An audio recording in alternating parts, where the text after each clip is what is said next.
Hi. How's everybody doing today? It's your boy GRC. Sorry about that. It's your boy GRC. As you can see without me saying anything, guys. I got a little cabbage off the top, as us white boys say it. For all you other guys, if you want to know some white boy lingo, we call our hair cabbage. There's that. There's the alpha for the day, guys. I'll see you tomorrow. No, I'm just kidding. But guys, I got Sam Stolt in the background in makeup. Producer Bullish all jazzed up today. I was just taking pictures at a church with my family. I felt absolutely odd, but it was nice seeing the kids run around. So it was a win-win. I got to take some pictures with my grandmother. So that's always nice. And I got to see some family members. So I'm going to switch to my stringer, as you can imagine, right before I put the music video on. Guys, if you could do me a favor right now and share this out for me, not for Sam, for me. Okay. No, I'm just kidding. No, but seriously, I didn't have any time to do all my posts. You know how I do all my posts every morning. I was doing the family stuff this morning. So I just said, you know what, I'll just let it go. And my OCD was kicking. I wanted to make my posts so bad, but I was like, I'm just not going to do it. Like, it's fine. I said, I'll give the guys some FOMO. That's what it is. I'll give them some FOMO. So guys, just share this out. Let everyone know we're going to be here for an hour and a half, 2 hours. We're going to be talking about, what do you think? Absolutely mind-bending alpha and some fitness mind-bending alpha. And I saw Richard Hart was doing some fitness this morning. Like to check out his form, Sam. Maybe we can check out his form just for a funsie. Little start there. So if we could pull that up in the background, he just posted that on IG. He's got good form. The one thing about Richard, Richard, you don't really need to gain any more muscle mass, in my opinion, if you want to look sexy. I mean, if you just want to be strong and be able to beat people's heads off, then yeah. But I mean, his arms look good. His shoulders look good. I think he's 4 or 5 months away from an absolutely breakthrough transformation. If you hear me, Richard, we're talking about a breakthrough. Guys, it's your boy GRC. Let's play the music video. I'll be back in just a minute. I'm going to go study crypto. Young folks, you dripping on them motherfucker. Richard Hart. Richard Hart.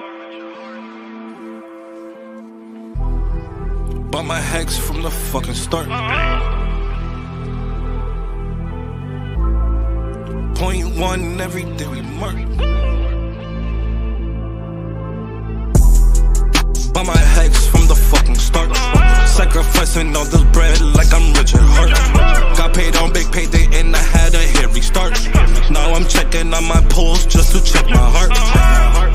Buy my hex from the fucking start. Sacrificing all this bread like I'm Richard Hart. Got paid on big payday and I had a hit restart. Now I'm checking on my pulse just to check my heart. Checking my MetaMask moving. Look at the hex, he is mooning. Looking at why they be choosing. Peter is why they be losing. Pull chains out, gonna get me a check. He's gas up and it got me a mess. Remember the times he died collect. Hex I been eating, I'm dying in the best. Getting this back like a year ago. Getting this post, I ain't letting go. Swerving the ring like a Lambo. Getting this back like a year ago. Getting this post, I ain't letting go. Swerving the ring like a Lambo. Buy my hex from the fucking start. Sacrificing all this bread like I'm Richard Hart. Got paid on big payday and I had a hit restart. Now I'm checking on my pulse just to check my heart. Buy my hex from the fucking start. Sacrificing all this bread like I'm Richard Hart. Got paid on big payday and I had a hit restart. Now I'm checking on my pulse just to check my heart. Richard Hart. Richard Hart. Richard Hart. Richard Hart.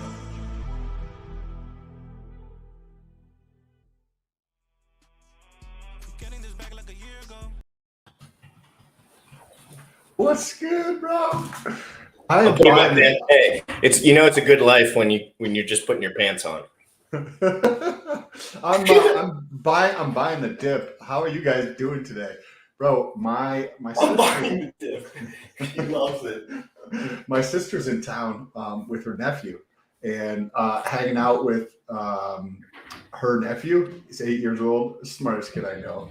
And when she wanted to hang out with some of her friends last night, so she hung out with some of her friends, and I got to hang out with my nephew. So I forgot I had a sword and machete laying around my house. So given that that's something that I would have liked to do when I was 8 years old, we went outside and we just started slashing bottles. We went full DJing last night, and he had a blast. It was a great time. It was a fantastic time. But it sounded like you also had a good time with your family this morning. How'd that go? So you know me, I couldn't stop thinking about these pictures all night because I'm so neurotic, and I couldn't just go with the flow. Of course, I couldn't just be like, "Hey, pictures tomorrow, 2 hours, no biggie." No, I stayed up all night thinking about how anxious I was not to be able to do the things I wanted to do in the morning. So I had to train myself. I even spoke to the Lord a little bit, not the Lord, but you know what I mean. Like I got in my zone, and I was like, dude, there's no reason. I deal with so many stressful things in my life that bother me none. And it's like the smallest things. My OCD gets the best of me. When I say OCD, I mean like my desire to have a structured life to the point where there's no wiggle room. I have trouble with the wiggle room. When I quit working at the bank 3 years ago, and it was definitely something that I struggle with too, and it gets better with time, but that's just because I spend less time with other people and I just do my own thing more so. But instead of because that would bother me, where it'd be like, oh, this person wants to do something, but like I have shit that's more important to me to do, and they used to kind of bother me, so to speak, or maybe feel anxious about it in some way. And as I've been able to progress along this journey for myself, I realized that I'm the fucking person who's most important. I'm the fucking man. And so I just spend less time with more of those other people and do my own thing, right? Because that's going to be the most important thing. That's what's going to be allow me to grow the most. That is going to help everybody else the most. Yeah, for you, because you're a man and a leader. That's your role in life, right? Like everyone, me and Sam kind of know our role, right? No one cares what we do as long as if we don't succeed, they'll just be like, they fucked up. You know what I mean? Yes. So it'll just be like, so me and Sam, why do I act the way I do? Why do I see people partying every single weekend and it bothers me this much? Because I spend all that time sleeping, and I spend all that time recovering, and I wake up absolutely locked and loaded in the morning, ready to show up for my family, show up for my friends, show up for my stream. I'm ready to show up at all times. All these guys, they're not ready to show up for nothing. It's just a sickening life when I look at these people, and it's like, I know they won't even answer my messages until they're up. And I'm not hating on them, dude. Like people, my OCD and my neurotic, egotistical ways of being make it impossible for me to put myself in a negative light. So I feel when I do those things, I will be a product of the failure of those things, and it'll be directly my fault. If you're doing if I don't succeed in all my goals. Correct. Yeah. I literally, when I got together with my girlfriend, I was like, I enjoy working and I really need to do my own thing to be happy. So that means that if we're together and I want to work 12 hours a day, 7 days a week for periods of time, that's what I'm going to do, period. Like you have to be okay with that. And I'm upfront and honest about it. You have to be okay with that. If I want to do that 7 days a week, 12 hours a day, because I'm doing my thing, I'm having fun. I'm making some games. I'm being the man. I'm being the leader in my life and the things that are important to me. That is going to allow me to be the man I need to be and the leader I need to be in the relationship with you. Because you can be a good role model and shit when you're 60. You know what I mean? 70, when you're chilling out a bit and you're just like working out and doing your thing and trying to relax a little more, maybe have a hobby you like.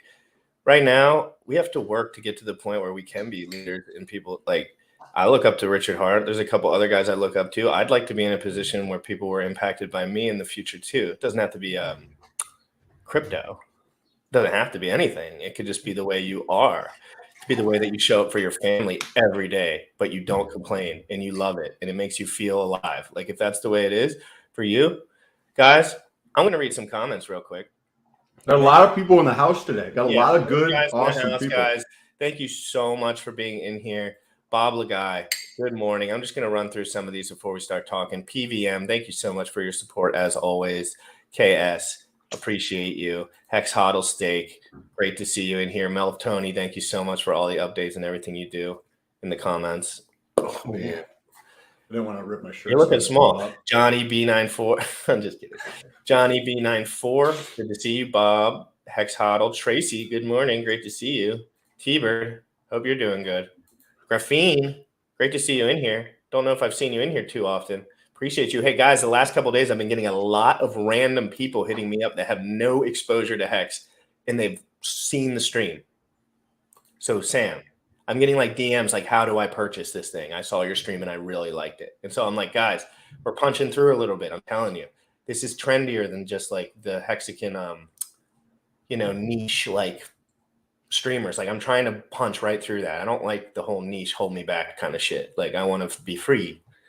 So AK, there's a comment here from AK. Sam, thanks for the real bodybuilding alpha on your channel. Every other YouTube bodybuilder influencer lies about being natty. You are absolutely correct, AK. There is so much. What's up? There's so much. I don't lie either. Yes. There's so many people out there in the fitness community that just utterly lie to people's faces to sell you garbage that doesn't work and that they don't even utilize to make some money, just like in crypto, where you have those people who sell out and promote some token or coin or BS of this, that, and the other thing. And really they're just getting paid on the back end and then they're dumping at everybody's fucking heads. Same thing happens in the fitness industry. People do that perpetually. And I was like, I can never be a part of this shit. Can I bring something up about that? Yes, sir. So this is really important, guys. This is actually a huge point. When I introduced Sam to Richard Hart, I didn't have to worry about whether Sam was going to think, oh, he's got all these watches and shit. Because I know Sam's just not like, he's way smarter than that. So he's like, he's seen this game. He's seen every game. There's games people play. And it's clear when you hear Richard speak, if you know what honesty feels like in your heart. Because I'm telling you, most people do not. And so all these people that immediately attack me and immediately attack Richard and immediately attack you when we're being pretty blunt, the guys that are extra emotional on Twitter, always freaking out, always ranting about nothing. It's because they're not emotionally controlled, okay? They have no emotional control over themselves. And what was the point we were making? Oh, yeah. When people act like that, it is it's almost like a math equation to me. Like I know who the person is on the other side. There's someone who doesn't research. There's someone who has a big mouth. There's someone who doesn't believe in themselves. Because those three things together, that means you're lying, right? Like you're lying. Why would I lie? Why would I sit here and tell you that I was in Hex since the day one? Because it would make me feel better about the way I present myself. But what you guys don't understand is that I've seen so many people with so much more than me, and I've dominated them so incredibly hard and in their faith. So you know what I mean? Like, yeah, it's not about the money, guys. I'm telling you, it seems like it is. Like Richard was mentioning something about a bus, and like when he was young, he got this like van, and he was like, I didn't know why girls didn't want to get in the van. And I do know what he was saying. It was a joke, but like at the same time, I have a car that's $1,000, and I guarantee your girl would love going on a date with me. Because it doesn't really matter. I just present myself as the person I truly believe I am. This is 100% true, bro. I used to rent a house with 4 other dudes, and I had the basement. I was the 5th dude in there. I rented a basement, and it wasn't like a finished basement. This was a utter shithole. This was a trash bin. This is like you at one point get home and there's a SWAT team on the street because there's people getting shot. This is a bad area that I was in, and I got way more girls into the basement trash bin because you have to be authentic. You have like what you were saying about the car. You have no idea. Like I'm telling you, and I'm not saying this to bro or anything, guys. I'm talking about experience so we can move forward faster. Okay, we're trying to move forward faster. I don't care about chicks that much anymore. One day, I hope I have a wonderful family and a woman that treats me nicely. And I treat her nicely. That's it. That's all I really want in my life.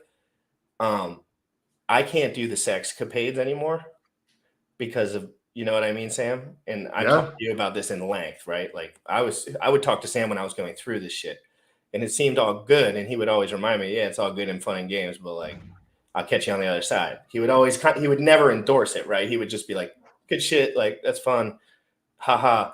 But I knew deep down it wasn't the way, right? And I learned that by doing it.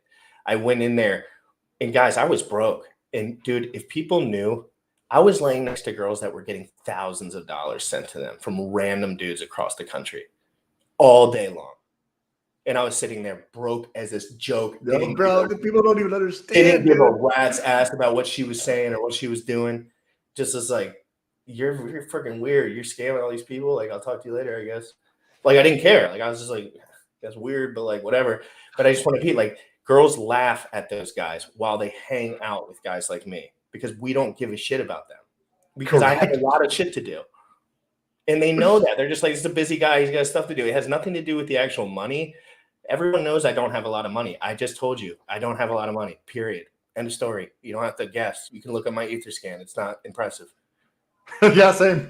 Yeah, so like you guys want to joke, you want to pull games, like try to find a weakness in my game. You can't, because why? I never lie, because I know what position that puts me in. It puts me in the position where I have to switch jobs and cry and whine and complain and tweet about everyone. That's what it does. That's what lying does. It makes you have to abandon your old self because you have to keep up with the things. And then you're no longer your true God or self or whatever, like natural being of some sort. You have to be compromised. When you lie, you compromise on, like, because you're not just like lying to GRC. You're not just lying to your wife or spouse or friends or whatever. Like, the real person that you're letting down is looking you in the mirror every day. And when you let that person down, do you think you're going to be confident when you can let yourself down because you're not being a real fucking man or woman? Right? It's pretty obvious. Like, you can look at people who lie all the time and they're letting themselves down, and it shows through. And maybe the PR version that they show on the internet is not what it is, right? Like, in reality, the PR version on the internet is one version. But when you actually look deeper inside, for example, mine and what my real life looks like compared to what I post. No, seriously. Yeah, you should. Like the reality of, because I do this. It's a way to leverage people's attention, guys. That's all it is. Okay. So you know me. I'm nuts and bolts guy. I don't care about this, that, the other, line about this. I'm here to become more popular so I can do this instead of my other job, and I love this shit. So that's what I'm trying to do. So shut up. Yes. You're describing this. So I'm like, okay, cool. I have a duplex, and everybody's like, oh man, this guy's so cool. He's got a duplex and he lives for free. What people don't realize is that I live in a duplex with all of this much furniture in it, because I'm not even spending money on furniture, because I have other things that are higher priorities to me to do at this moment. And I don't have the money to put towards those right now. And this is like, people just don't even realize some of the stuff. And they think that it's something insane or crazy you need to do to be like, no, just be 100% authentic. So for example, shit what anybody thinks. So for example, Sam, I posted this gym picture with a friend of mine yesterday. She's just a friend, guys. She's not my girlfriend or anything like of those sorts. Everyone assumed all that, but it was, again, this was for attention. I did this for attention, okay? I want you to hear it again, guys. I did this for attention. It sounds nice when it's actually said properly, instead of I did this for this. You know what most people would say, Sam? Why they did this post? This is what the average hex give for pulse chain adoption. It would somehow say this was, and I said, no, this was about me flexing on everyone right in their face. That is exactly what this was about. Because just be honest about that shit. Yeah, 100%. It's fun. Can you see it? No, we gotta add it. I just did the same thing on a Richard Hart post. So, guys, I posted this picture yesterday. I asked my friend to come up to me. I said, "Hey, Yazzie, how you doing?" And she said, "Blah blah blah." We talked for a bit. I said, "You want to take a picture? I'm going to post it, but I won't tag you." And she was like, "Sure." And then I gave her my camera. I sat down and I took the picture. And then just something as small as this, guys. People, I bet you if you go over to any of those rich dudes in Hex that have Lamborghini videos, they won't have as much action on their Lamborghini videos as I have on this one. Why? And this is I'm talking nuts and bolts, guys. I'm not talking about me or the other people. Why? There's dudes that spent $1 million to make a video that got less clicks than this. Because why? Because this is real. This is me. I work out every single day. This is this girl. She works out every single day. We are both kind of good looking in this picture. So I just wanted to say, hey, I know this will get a lot of attention. I got my hair cut. So I wanted to say, hey guys, I got a haircut. And it absolutely blew up in seconds. And just saying you can add value, because what do people want, Sam, from me? They like to see what I'm doing sometimes too. Like people, when I have a YouTuber, I like to see what they're doing that I like.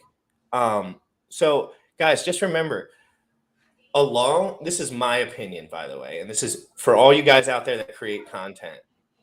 K for K, I see you. Hey, great to see you, K for K. I'd love to do an episode with you. Because he's the technical guy. Hey, and you can come on, K for K, if you're bored, because we'll be talking I have pulse X questions for you if you ever do come on. So burn questions and stuff like that, because he's your guy. So just remember, what do I do, Sam, that's a little different than you, in your opinion, with the content? Not the stream. Put the stream out of it. Well, I love showing my personal life in just like nothing else sometimes. Like you're just like, I want to teach these F or something. I put out a lot more content, I feel like, but you're spending more time in the community. Is one of the big things that I see. Yeah, that's that I see. But within that, I think, because you have so many pictures in your phone, I know right now that would just absolutely explode all over the internet. But I was so into dating and all that stuff before that I got very good at posting pictures. Because when you're dating, Sam, you know how that goes online. Like you want to make sure all your ducks are in a row, right? Because it's competition. It's just like a classic anything. Anyway, guys, I was saying in general, if you have good pictures of yourself, don't be afraid to post them. A solo shot. But also because people get caught up in that what you just said, posting good pictures of yourself. People get so caught up on, because they go through and they judge themselves to the point where they will not take action on posting something online because they're afraid of what somebody else is going to say about them, or because they look fat, or they look this, or they look that, or whatever the case is, right? In the bodybuilding community, I see this in the fucking fitness community. Like it's just absolutely rampant. People will not post something like that. So what GRC was mentioning, when you're going through and you're getting attention, right? I just mentioned that I was hanging out with my nephew, right? So I did a video last night specifically because I'm like, oh, this is going to be perfect, because people don't get to see what I'm doing on other things. And by posting this, because everybody's trying to show this PR version of how amazing their life is, think of like the window, right? As a metaphor. And you're looking through this window at somebody's life, and that window is like this. But think about the window in your house, right? There's a window in front of me that I'm sitting 3 feet away from. But what if I was like 20 feet back from this window? I couldn't really see a lot on the other side. That is the metaphor for people's lives. They have this window that you're standing 50 feet away from. This window, you're trying to see through this tiny little window that is Instagram or Twitter or whatever. And all you get to see is this tiny little window of somebody's life. But as you get closer to that window, your vision expands and you get to see a much broader picture of what that person's life is like. And by going through and not just sharing that one PR'd version of whatever is happening in your life where you're like, I look good in this photo, by going through and sharing other aspects of your life, tremendously valuable, because nobody else is doing it. So it over-indexes. Yes. It over-indexes in people's minds, in the algorithm, because people are like, oh, wow, it's a shitty fucking photo. It's a shitty video. People are still posting it because it's going to over-index. Everybody else is trying to be like the perfect this or the perfect that, or the pose for your shoulder, or your pose for your booty with a girl, or whatever the case is. Just posting more of that content and sharing the other bits and pieces, tremendously valuable. Definitely over-indexing. And just know this does not represent my life in one way, shape, or form. And I want everyone to know that. at this moment, like in my life.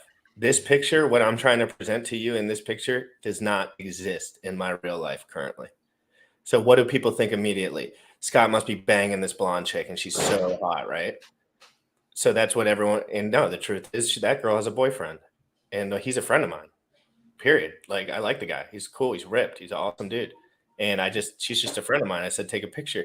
So guys, like within all you thinking about, what other people like, and I'm just trying to show people because I know I used to struggle with this so much personally. I would see people take these pictures and I'd be like, why is that not me? How do I get to that point? And then once you get all the way to that point, you realize there was never anything there anyway. It's like, it was empty. Like it was just the same. And so I just want everyone to know, like all these pictures, all these stuff, it's not real life, period. Stop it.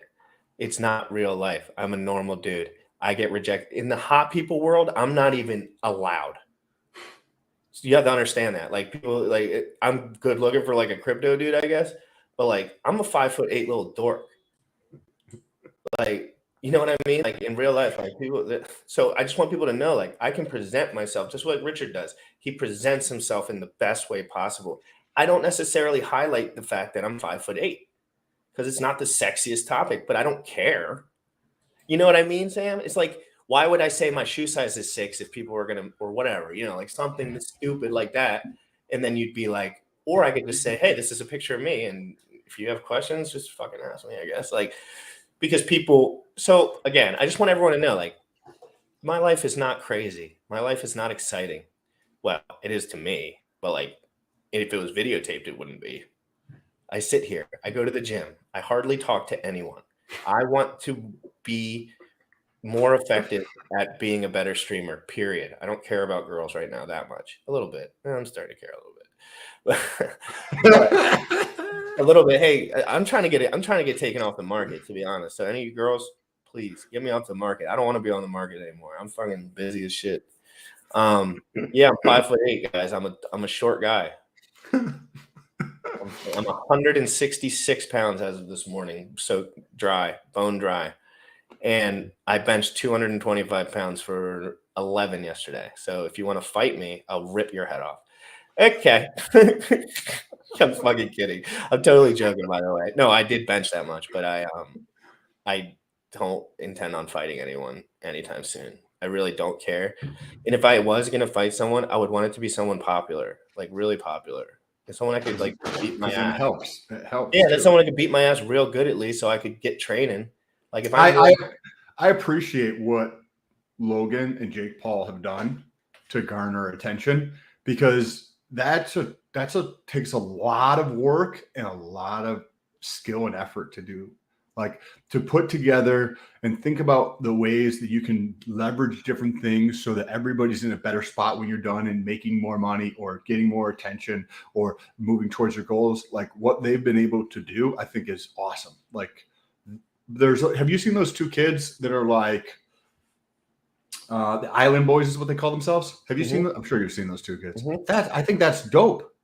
What they're doing, like absolutely ridiculous, but still dope. They're gonna get hurt because they say some wild shit. But yeah, no, I know what you're saying. They're basically saying, I don't care. This is a meme. I'm just gonna run it to the top. They're literally the living memes, dude. It's fucking. And they don't care because I'm sure they're wasting all their money, but they're making a lot of money.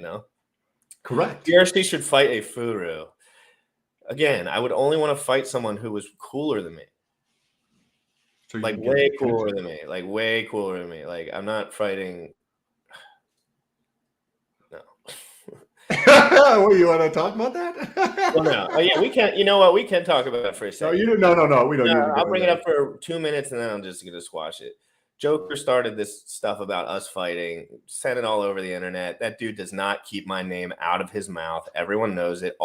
Basically, his full-time job is tagging me while he's blocked by me. But anyway, he said we should fight. And then I said, okay, why not?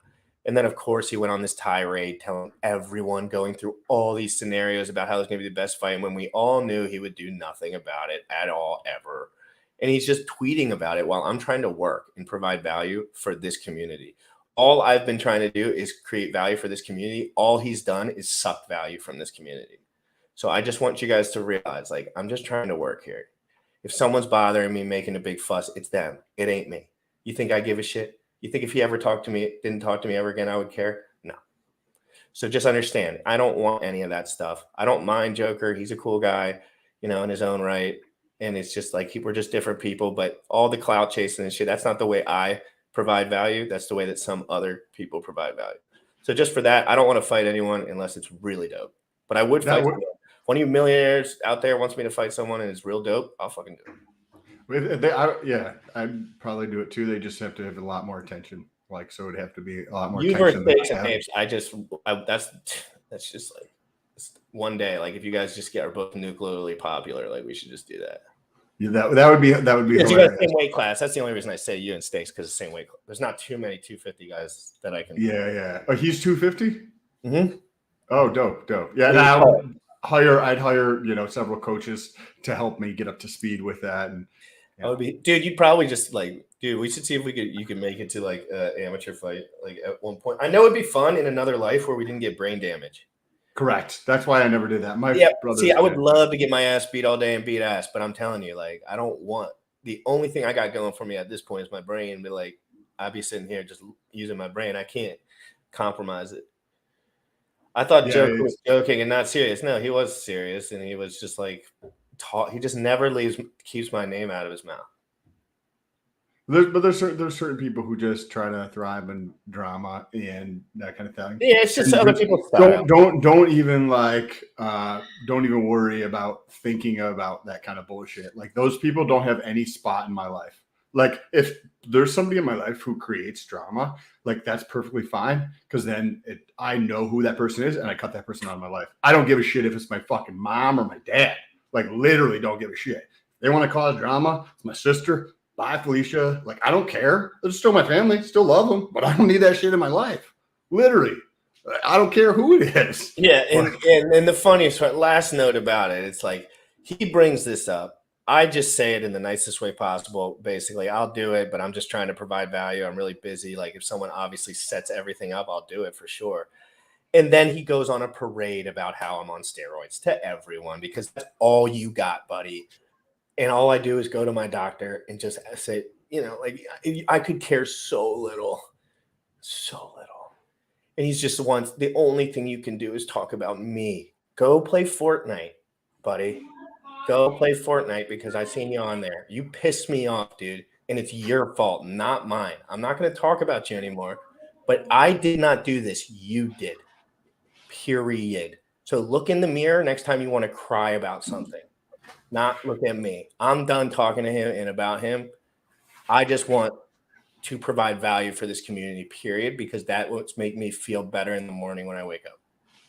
That's all we're doing. Nope. But if she has drama, it's not part of my life. That's part of their life, and they can keep that shit to themselves when it comes to drama. So let's talk about fitness for a little bit, because we're doing the fitness challenge, and it's been. Oh, look at that.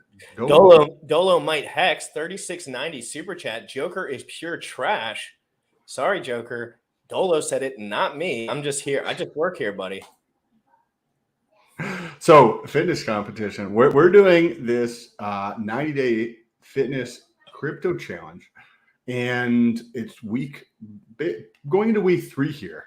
So let's talk about that. I'm making a lot of progress on my goals. I'm going to get shredded, right? From 250, I'll probably go down 20, maybe 25 pounds, drop a bunch of fat during this time.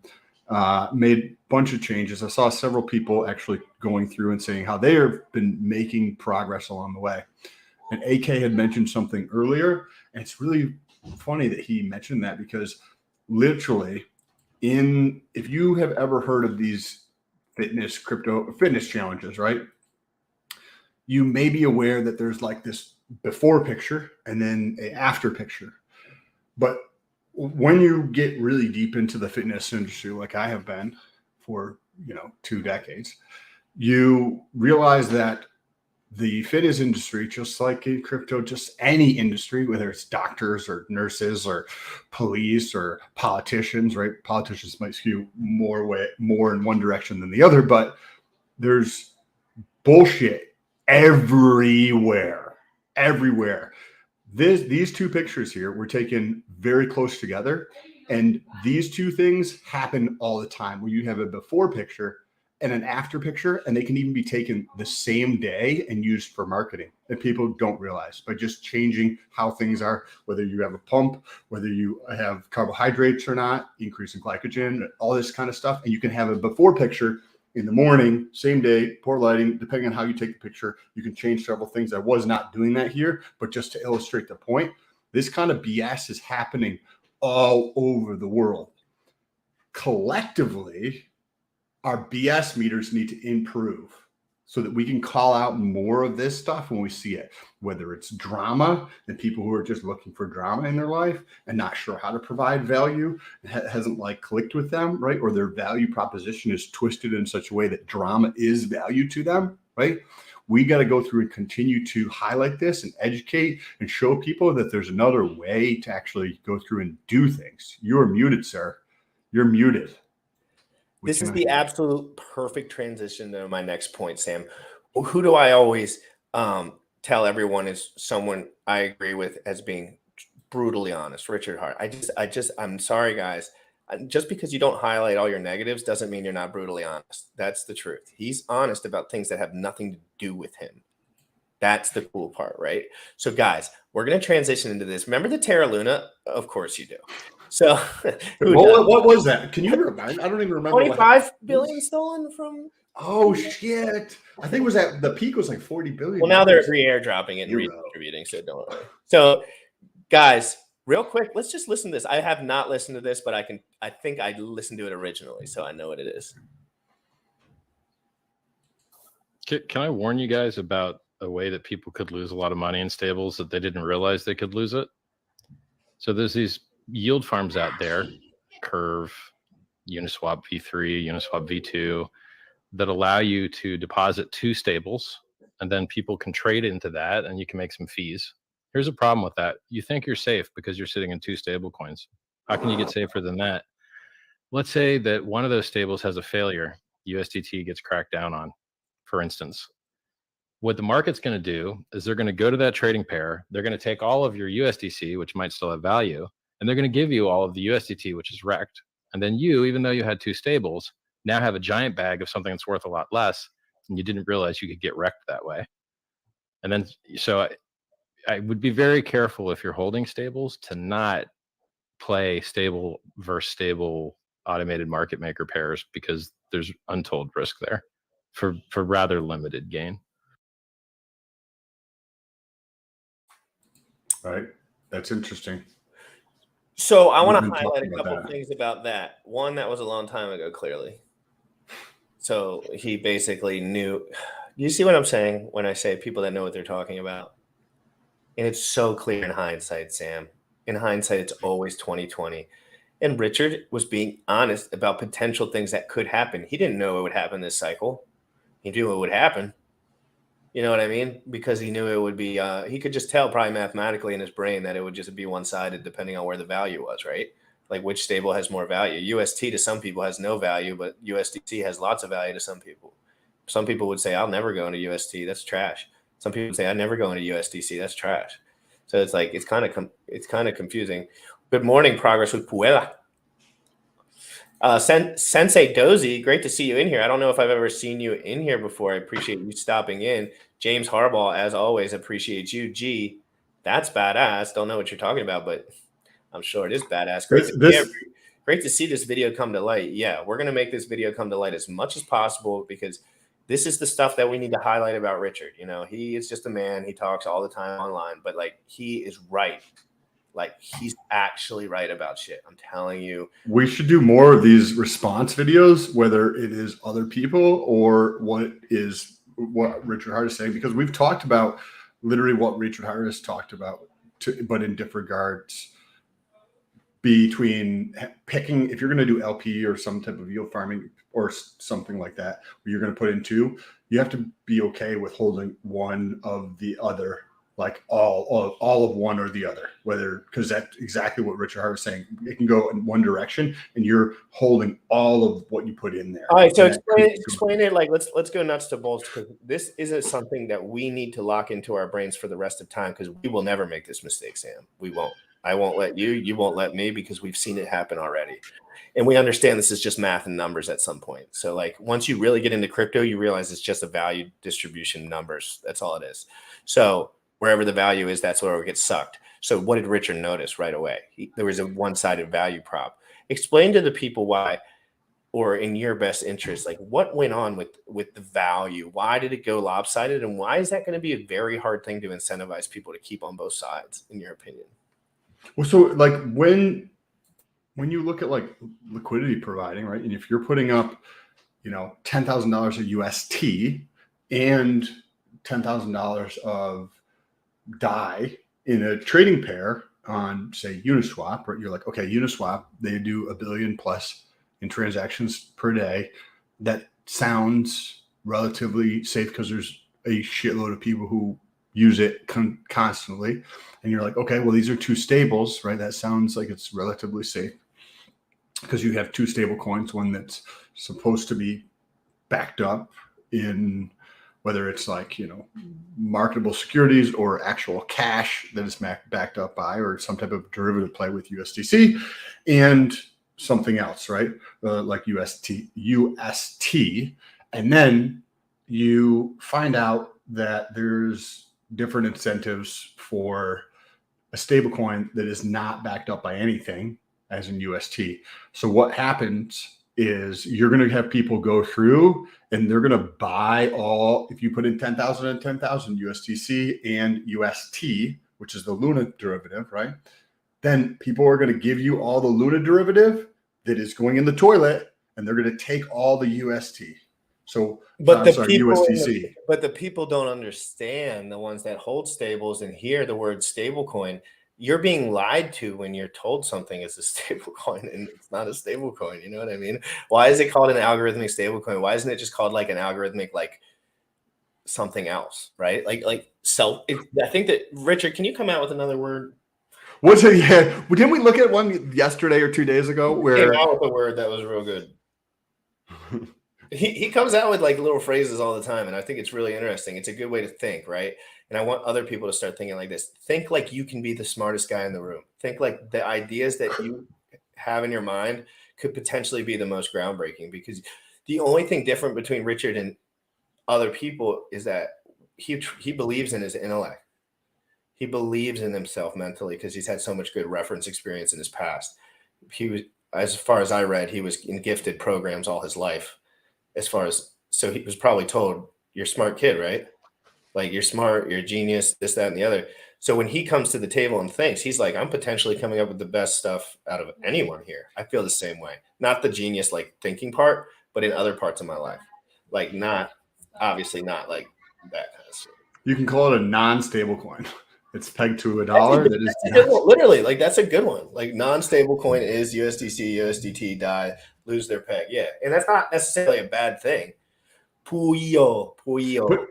Even what chart did we look at the other day where it was a stable coin, but it was like this perpetually throughout that time period, where there was, you think of a stable coin as pegged to, say, $1, right? Or euro or whatever they're pegging themselves to, or a value of something. Well, when we looked at this the other day, it was just flip-flopping back and forth perpetually, and it wasn't actually stable whatsoever. So maybe a new coin for stablecoin-ish, wake dog. I like that. Loose coin, right? Slappy coin, seconds coin. Another way, what GRC was saying in terms of a phrase or something to over collateralize the Thomas stablecoin, to come out with a phrase or term or word for things is, think of things as like a framework. Because if I'm like, hey guys, I've got, I'll tell you how to do LP, right? And the video is kind of interesting versus, hey, I've got 3 steps to create, the perfect strategy for, LP or something along those lines. By putting things into a framework, it is easier for people to conceptualize, because in a framework you can go step 1, step 2, step 3, right? And then you can expound upon each one of those steps drastically. But if you're like, hey, this is how you provide LP, versus putting those things in a way where it's separate buckets, because people can think about that. They can understand that. People think linearly. They don't think like exponentially, or they're not super great when things get heady, right? So putting things into a framework allows you to bring it to more people because they are able to understand it. Jim, the captain mate, Sam, you reckon Luna could regain or a V2? I think you know what he's asking, and I would like to know your honest opinion. And if he wants us to go over the documentation again, you might not care that much, but we read it word for word. It's silly. I mean, well, why don't you give me the synopsis of it real quick? Oh yeah, you weren't here. Paraphrase. So he came out with the V2 revival plan. Oh, Sam wasn't here. I need Sam to read this article. Oh my, it's short and sweet. So look up V2 revival plan. Luna V2 revival plan. This is Daquan himself coming out telling all his people he needs your help, Sam. Let me give you a little synopsis. Daquan needs your help, Sam. This community needs you to step up right now. You just lost everything you ever had, and I need you to step up for me, Sam. That's literally the whole thing, is like, we need you. It's like, it's so like it's stupid. It's just, everything is open-ended. Let me see if this is it. No, just let me pull it up. Okay, cool. Yeah, this is interesting. Well, you pull this up. I don't personally believe that when you have a community of people that truly believes in what you do and what is taking place, and they're the evangelists, right? When you look at that adoption curve, right? They're the innovators who are thinking that way, who are super excited about adopting the new technology and thing. And they're going out and they're telling everybody, they're making content around it. They're sharing it with all their friends. What do you think, being one of those people yourself, right? In crypto, you're in crypto way before everybody else. You're in Hex way before everybody else. What do you think happens when you betray everybody's trust? Everybody's trust. This is not coming back. This is people's fucking money. Yeah, this is not coming back. Imagine if Richard rugged us all and we trusted him again. Like, it wouldn't happen. It would be no. I would just, even if I knew he had good intentions, it was accidental. It's just like one of those things where you shake the guy's hand, you're like, "You got wrecked, dude. My bad." And that's a man thing. It's a man. I'm not saying it's not a woman thing, but like, it's a man thing when I have to look you in the face. I say, "You effed up because of you, buddy." See it? Like, I didn't. You wanted to over leverage yourself. I didn't. You wanted to tell people you were willing to do something that you couldn't clearly do. I didn't. I wasn't ready yet. So just understand, it's on these guys. If somebody says, I'm going to start a conference, if I say, I'm going to start a conference in December, it's going to be the best thing ever, and I get all the clout associated with that, and then I shit the bed, see, Sam, because they want the clout, and then on the back end, they can't handle it, right? It's like, we did everything up front. I learned all my shit up front because I wasn't ever had anything, I didn't think I was going to be rich or nothing. Vibrance Finance CBO, Ben Owens. Hey, good to see you. Keep up the good work, guys. Vibra Finance CBO, Ben Owens. What is CB? What did you say? He's a CBO? CBO. Where's the context pulled up again? I missed the comment. All right. I was looking for something else. When you think about trust, I think a good person to understand how he thinks is the founder, CEO of Airbnb, Chase Chivai, or whatever. I don't know what his last name is. I think it starts with a CH.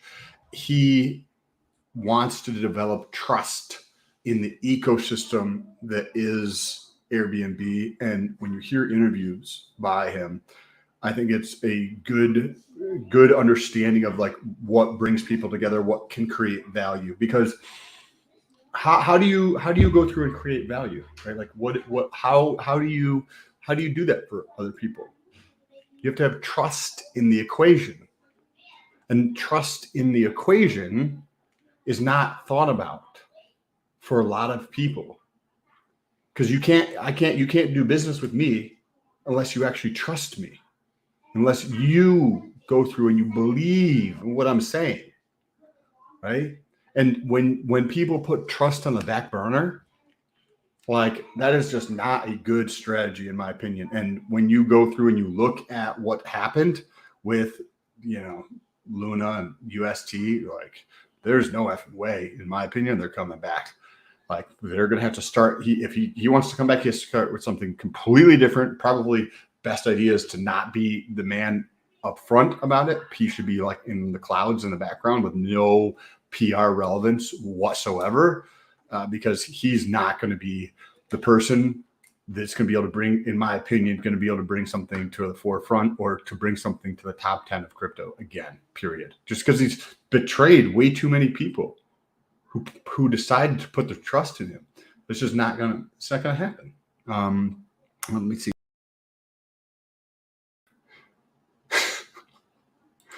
There we go. The money was lost. The amount of money that was lost is insane. You're absolutely correct. Wendy's. Oh, there was a comment. There was a super chat there. Vibra Finance CBO. Oh, collateralized. No, I don't know what he means by CBO. Collateralized. Sam, you need a bigger monitor. I need a definitely bigger monitor because I can't see anything. Stop reading comments. You're not allowed to read comments anymore. You put your head too close to the screen. If I have stayed stable under collateralized, they did it intentionally. And when there is a bank run on a coin, that is under collateralized. It's over. You just have to get it off the peg. Yes, I totally 100% agree. Wendy's, I loved your stream yesterday with that. I can't remember the guy's name, but he was awesome. You and Motley crushed that stream, dude. I was listening to all that alpha. Yes. I rewind though. There's good. Want to pull up the Hex and Maxi chart on Yes. and see what the premium is? Yes, and then after we get through this, I had told my nephew that I would bring him to the beach. So we're going to go through this thing here. I'm going to have to run a little bit early. You're good, man. Seriously, you can leave whenever you want. I know that. I know you have family with you. So things are different. Okay. So this, even to see my own chart. Okay, there we go. This is kind of interesting. Let me make it a little bit bigger. Is that helpful? Yes, sir. Okay. Look at this giant spike over here at 232.3x what the price of Hex was selling at. It went all the way up to that premium. That's insane. Right? That's pretty crazy. It's at 75% premium, 78% premium to Hex right now. It's trading at 24 cents. This is the ultimate derivative play right now. I don't know. What do you think about this? Do you think that this is going to continue to garner a bigger and bigger premium as time goes on? Because this has what do I know about limited supply? There's nothing to buy at some point. Who's selling at some point, right? At some point, it's going to be pinched pretty hard off. Like people are going to have their positions. They're going to trade between Hex depending on the premium, right? But we'll see what these the thing about hexagons is a lot of the guys that have Maxi are obviously hexagons. So it's like, what are they going to do with it? Hold it forever, probably, because they're already rich as hell. Or they'll use it to sell a little bit to some of those guys that want Maxi, and they can take their profits out that way. Way easier on the system in general. And people are still going to cash out all the Hex. Obviously, it's still, you know how that goes.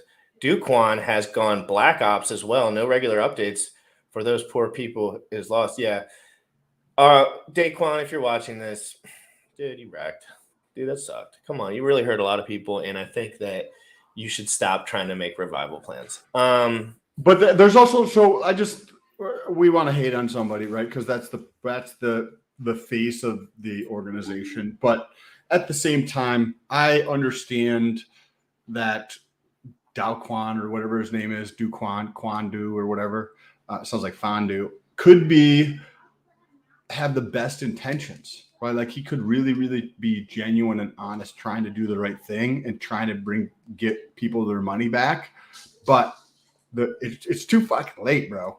Like it's over and done with. But he's going to be the poster child to get fucked up. period. Like, pardon the language. He is a poster child that everybody's going to staple to the wall and call scum for the next 6 months because of what has taken place. Whether he had the best intentions or the worst intentions, there's still a boatload of money that was lost, and he was the person in charge of it, and that's it. Like, the same thing, if something were to happen next, even if it wasn't Richard Hart's fault, you know who everybody's going to staple to the wall and call scum for the rest of humanity? Richard Hart. Yeah, but at the same time, like, he's been transparent about the code, right? And $20 super app, PVM crypto, things that stand out with GRC above all is consistency. Even if there's a day you don't want to stream, no one's perfect, you stay committed. True champions think this way, push through. To be honest, there's not been one day I didn't want to stream so far. So I can't lie to you. This is so much more fun, but this will apply more in a few months when I'm really like tired, right? I'm not tired yet. I don't tired. I don't even know. Tired. My sister gym twice a day to like wear myself out like a dog. My sister's like, did my nephew wear you out yesterday? Because she was spending time with her friends for the weekend or whatever, and I was watching her son, and she's like, and he's 8 years old and just loves to talk and stuff. And she's like, did he wear you out? I was like, no, he couldn't even keep up. Like, to feel tired, like, come on, I just want to go. And like you were saying earlier, I want to be on every moment of every day. And I know that might sound like cumbersome or like challenging or tiring for people, but like, that's fun for me to be just on every moment of every single day. But appreciate you guys. I have to run. If you guys like this content or appreciate this kind of stuff, jump over to Twitter. I have a contest right now with Motley. He made a bet that I can't beat him by July 30th. So if you want to check out my Twitter, it's linked down below. GRC, we'll talk to you soon. You guys should give a bicep in the sweaty bicep in the chat for Bullish and all of his help here too, setting everything up. Appreciate you, dude. I'll talk to you soon. I'm going to go have some fun at the beach. Have fun, man. Let's go, guys. I got another hour. I'm inviting some people on, and I'm looking at some news. And Bullish, are you still there? Can you just let me know if you're still here? And if you are, can you pull what up? I am still here, but I'm in my car. Well, it's good to see you, as always. Appreciate you guys. Appreciate the dedication. What was that? Are you having a good Sunday? Yep, about to go food shopping. What are you gonna buy? A lot of protein. Yes, get some steaks, bro. I gained 6 pounds. Guys, yeah, I gained 6 pounds, man. That's a fuck ton too for you, dude. Like, that's a lot of weight, dude. You're crushing. Yeah, a lot. Dude, people are blowing me away. Like, I always am like, I don't want to have high hopes for anyone because, I don't want to put pressure on anyone. But, like, you guys keep swinging for the fences on this shit. I love it. I love that. You have been changing your life. How's your body feeling and your body? I feel great, dude. I feel great. Like, I'm sleeping well, I'm even noticing, like, my hair is, like, getting a little smoother. My skin is clearing up a bit. So, I'm starting to see the positive effects of working out, drinking a gallon of water every day. That is incredible, dude. Your body is going to be thanking you extremely, extremely.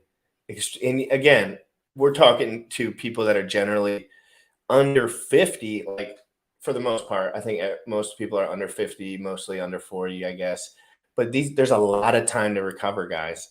When you're 65, I'm telling you, this is not the battle you want to be having. You want to have these battles now, so you can. And to that point, I got my blood test, blood work appointment this Thursday. Dude, you are smashing it, dude. Yeah, I set up a bunch of follow-up appointments to do. I pretty much just turned 39, so I'm gonna do all those tests that need to be done. So I'm gonna get a finger poked, just to make sure everything is fine. And if you need any advice on the blood work, me and Sam would love to look at it. We can, it's usually micronutrient based, so they're gonna probably tell you just to clean up your diet a little bit, if anything. But just pay attention to your cholesterol, your LDL, your HDL. They'll come up on the chart, and there'll be a reference range next to it.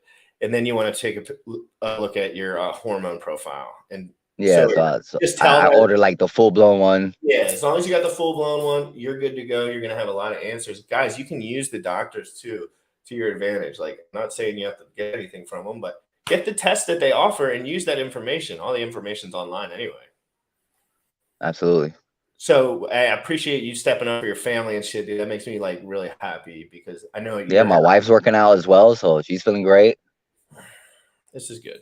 This is good. Right? Yeah, this is really good. So I want to thank you and Sam for, like, you know, dropping the seed and you know, motivating this community to get healthy. Yeah, and I think Richard might be a little motivated. He's been posting some workout stuff, and he posted a bench press video today. Let's hopefully he starts working out once it launches. It's difficult to work out when you have like so much things going on and you find any little excuse not to work out, you know, like yeah, if it wasn't for this challenge, I wouldn't be motivated and committed, to be honest with you. He says that he has a problem with food or something. Like that's what he likes. Like, he likes to eat like McDonald's and stuff, I think. But not all the time, but he like mentioned like, and I just think for guys, that is your hormones and your cravings telling you, you know why my body doesn't do that? Because it's just way more stable because my blood sugar is not spiking all the time. Richard probably goes 30 hours without eating and then eats like something large. And then his body is just like, what's going on? Right. But anyway, we don't want to dig in it. I appreciate you. I know you got to go, but I appreciate you so much. Yeah, I'm around. I'm here in the background. I'm just going to be driving around food shopping, but I'll be in the background. All right, man. I appreciate you guys. I'm going to bring up this bench video real quick. Let's check it. Don't expose my DMs on here. That would be definitely not something that I want to do.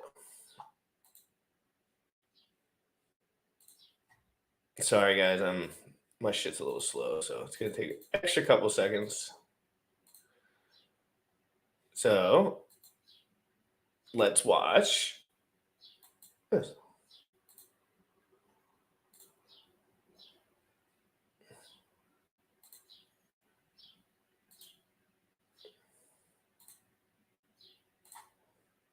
I heard some complaints about the weights not moving, so I'm going to move the weights around. Hope you like my sparkly Philip Klein outfit.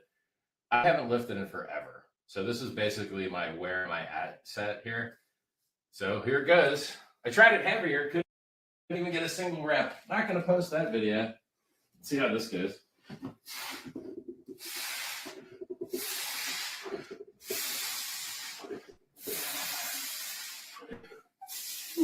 Yeah, that's not as all how I'm going to get out of that one.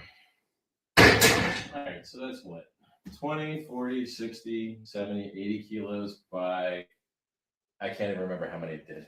5? Was it 5? That's all I can do. That's my baseline. Hope you guys are working out.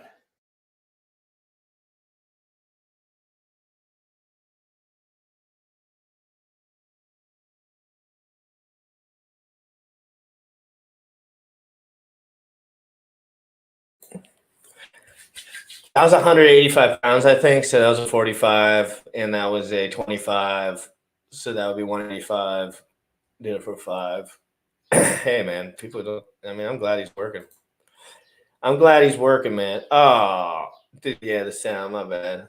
Way to motivate him, GC. I hope I'm motivating him. Good morning, Hexiron. How are you doing? It's great to see you as always. Yeah, it's probably 80 kilos without the bar. So the bar's 45. Well, I got to look at those weights. Kilos 2.2. So I don't know. I would say I don't know if they round out the weights the same. Guys, what a fantastic. And if you're not following Richard on Twitter, you should be. I mean, on Insta.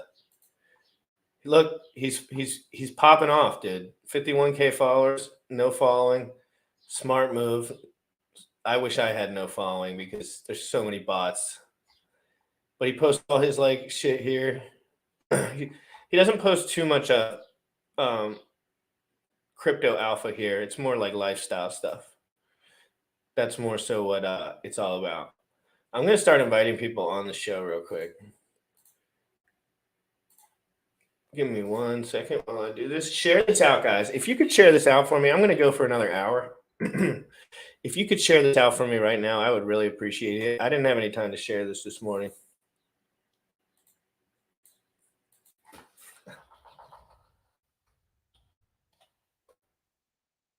Oh my god. Whale Whales just DM'd me and referred to his children as hard forks.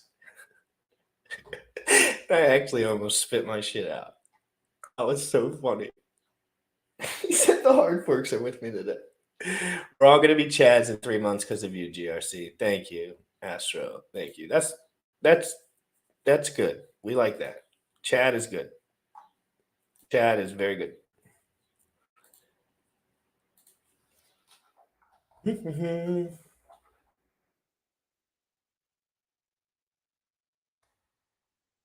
Let's see if any friends want to come on today. Friends of the show. You know who I haven't seen in a while? Cryptographics. What's up with cryptographics lately? Let's slide into those DMs real quick.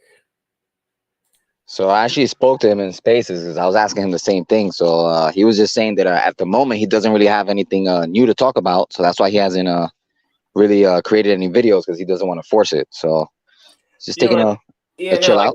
I get it. I kind of present this show as like a news show, so it's a little different than his thing. He's more like, this is the concept for the day. We're gonna dive into it. So yeah, but I just invited him on. I'm inviting some people. Yeah, for sure.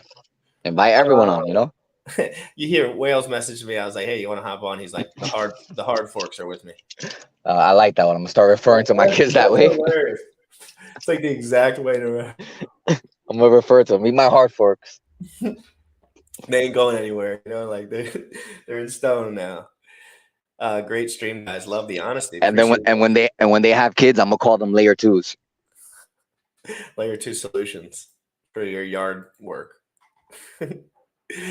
Vibrance Finance with the retweet, guys. Thanks, brother. That shit was so funny. I'm just gonna send a couple more links around. Sorry, guys. I'm just being a little stally right here. I didn't ask anyone to come on. I didn't know Sam was gonna hop off that fast. Still have a lot to talk about. Don't you get that twisted. But you know me, about an hour in, I like to start reading a little bit about what the fuck is going on. Tangent, if you're in there, check your DMs.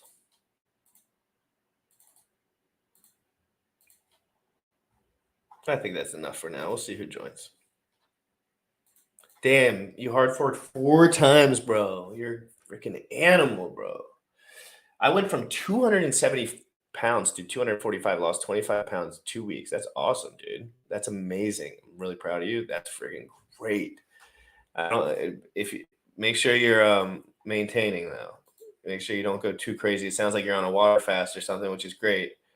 But just remember, like, easy does it. I know you're probably a bigger guy, but easy does it.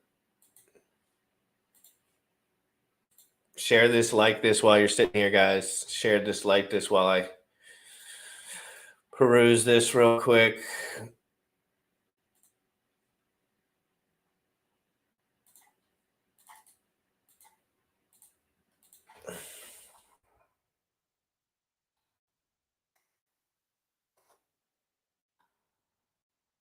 I'm just gonna. Once I have 2 people on, I'm not bringing anyone else on.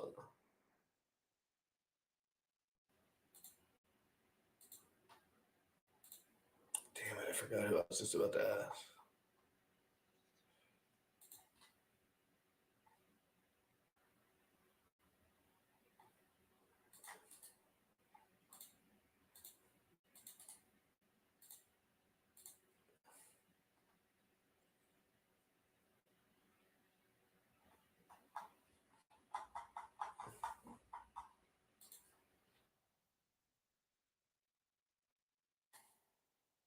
All right, I'm done. I always do this and then say I'm done, and then I think of someone else that I want to talk to.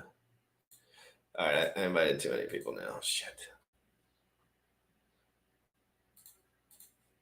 It's okay. I invited Orca, I think. Yeah. Who do you guys? Why don't I just ask you guys? That's a good idea. I forgot about that. Who do you guys want me to have on?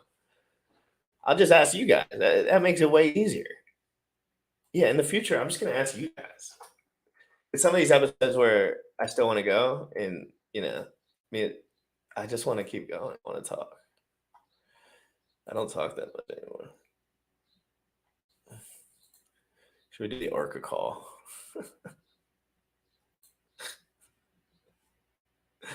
Oh, God. Let's go to nomics.com real quick. Any charts you guys want me to look at in particular while we're playing around? I'm going to just look at the overall market. Probably pull up the Hex Pulse Radio. Good call. That's a good call. I need to get him on.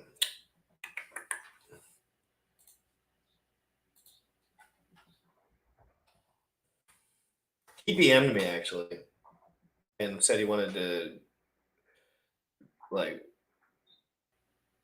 what's his name again? I'm so bad at doing it. Oh, shit. Oh, dude, there's so many cool people that I could invite on. It's Sunday. Everyone's coming up with cool people now. And as an update, just to give the viewers a little update, we have Ashley Ash confirmed as a guest, and DeFi Proof this Friday as a guest as well. And on Monday, we're doing the coding thing at 6 p.m., I think. No, it might be a little later than that with Fashion Coder. So, guys, if you want to learn about coding the Maxi contract. But, yeah, we got Ashley Ash coming on. We got DeFi Proof coming on. Wait. Oh yeah, let's see what Dipcatcher's doing. Dipcatcher is one of my favorite guys. No cap. No cap. And I'm learning his contract, so he's gonna be happy with me. He's gonna be happy with it. Boom.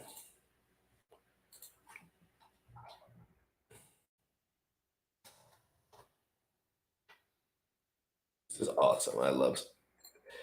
I love sending people invites and not knowing who's going to come in. Alex from Hedron. Oh, another good one.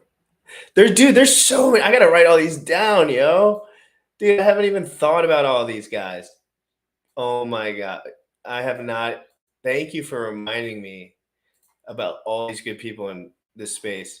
Guys, we're at a 30K Bitcoin right now on the button.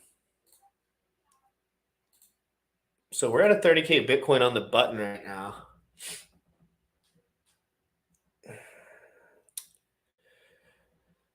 Ethereum looking juicy per usual.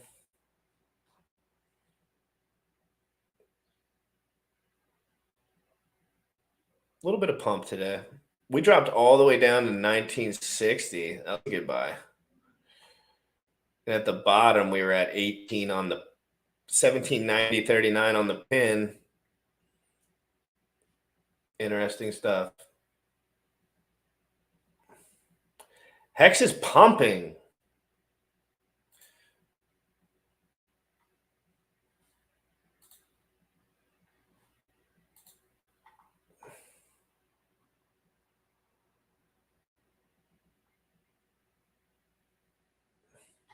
So we got a nice little leg up here, guys. A little bit of a buy zone. RH Max? Is that really a new streamer? RH Max? Alex Saunders? Sorry, my texts are blowing up at the moment. I'm not paying attention. You guys say PBM? You want PBM? I didn't want to invite you on because I didn't know if you were somebody who wanted to be on, but I love you. You're my friend. Just because I didn't know about I don't know. I only know when I see people's faces, I know they're willing to be online. So, and if anyone ever really wanted to come on the show, you could always DM me. I'd love to introduce you. You could come on during the 24-hour live stream, introduce yourself. If you just want to say hi in general or have a point. Anyone has any points for me, any pointers, anything you want to share with me? This is going to be a good little intimate time. You know me, I don't have much time during the week when I'm doing all this shit because I'm just providing that weekly value. The weekends, Sunday, it's the Lord's Day today. Good morning, Crypto Compassion. How are you? Everyone, okay. So many good RH Max. I'm curious about, does he have a Twitter? Does he have a Twitter? Can somebody give me his Twitter? You guys have to give me these guys' Twitters or I can invite them on. Let me send RH an invite.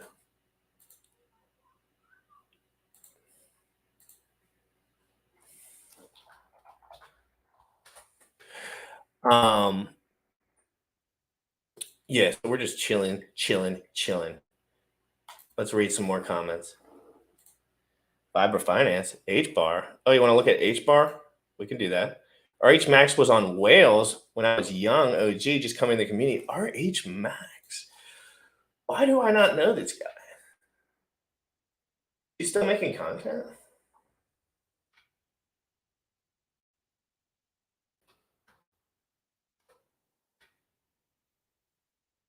Oh snap!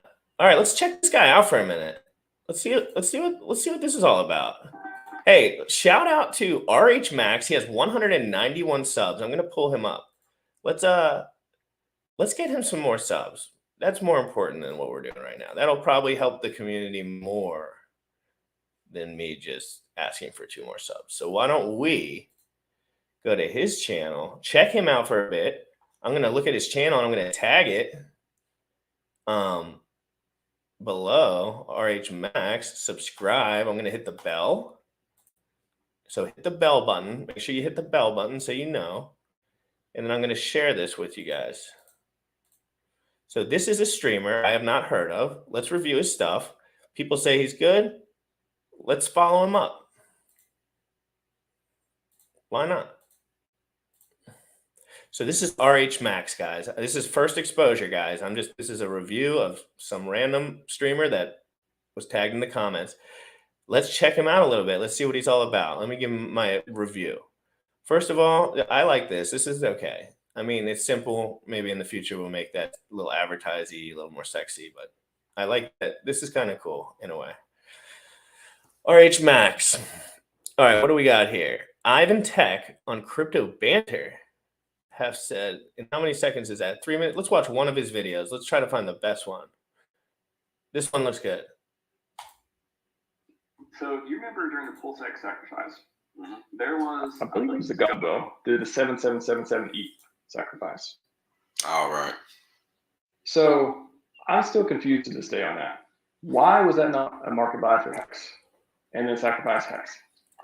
Maybe I'm just ignorant. I don't know. I don't know why, but it's not what he decided to do. So I totally respect the person. Godwell, you're awesome. Not talking anything bad about you. I just cannot, for the life of me, see the strategy in doing that. yeah, I mean, Like, how is it better? It's not better even for him. Maybe they didn't understand that Right. at the time. Because a lot of people didn't realize that the fiat value was the determinant,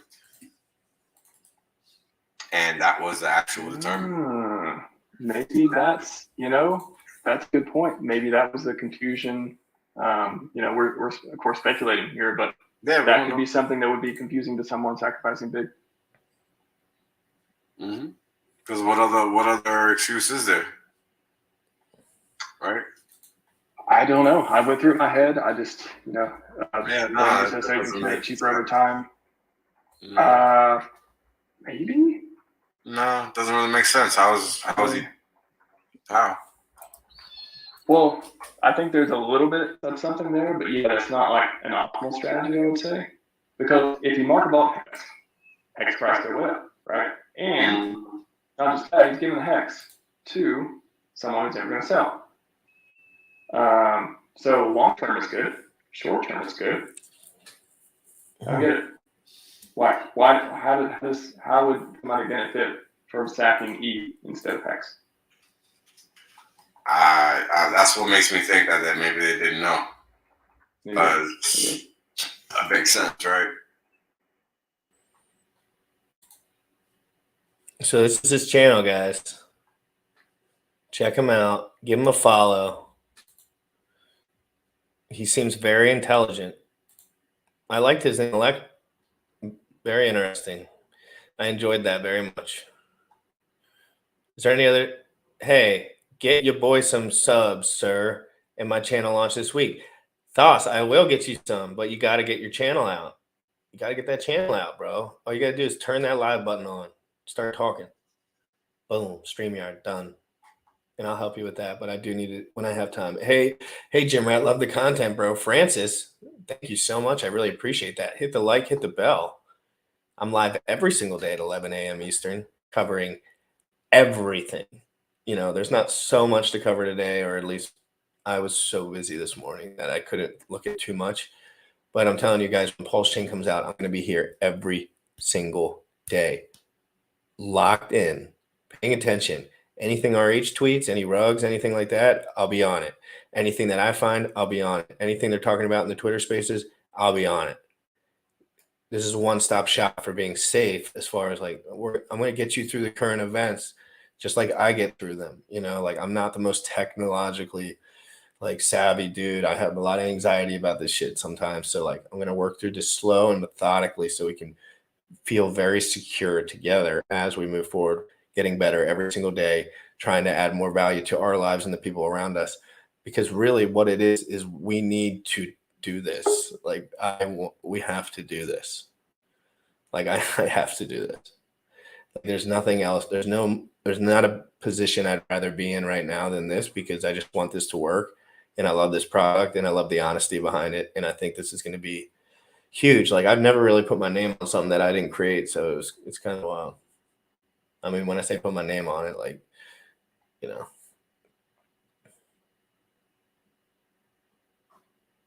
we do what we can. Sick window dad. Oh yeah. 4 kids, dual custody, 3 jobs. I know it. But all you gotta do is press that StreamYard button. Click. 1 click. You got this, my man. I know it's hard, dude. It is hard. It's hard to get started, but I'm telling you, you're gonna crush it. You're gonna absolutely crush it. You're doing great, homie. Thank you so much. I appreciate that. Par excellence. Glad do a cool stream with Walrus the other day. Walrus has some alpha for sure. Yes, sir, he does. I've seen some streams with that guy. He is a freaking wizard. He's a freaking wizard. He's a smart, sharp fella. That's for damn sure. I like watching his stuff. I've tried to get him on here, but it's just, you know.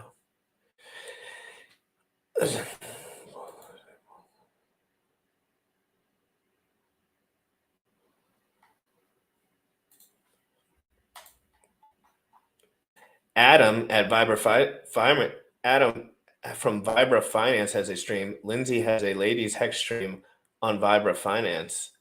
Vibra Finance. Let me look at that. Vibra Finance.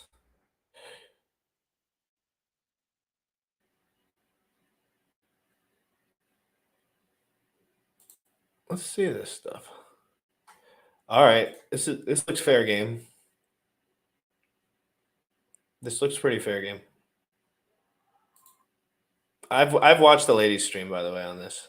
Subscribe, hit the bell, guys. Let's drop this one in the comments too. Thanks for RDM Hexagon. Damn, you're jacked as hell. Good game. Yes, sir. Thank you. Good to see you, brother. Hope you're doing well. Follow Vibra Finance. We're going to dive into one of these real quick. They got any shorties, or are they only long? Seems like they're only long. Hey, I like it. Let's jump in for a sec.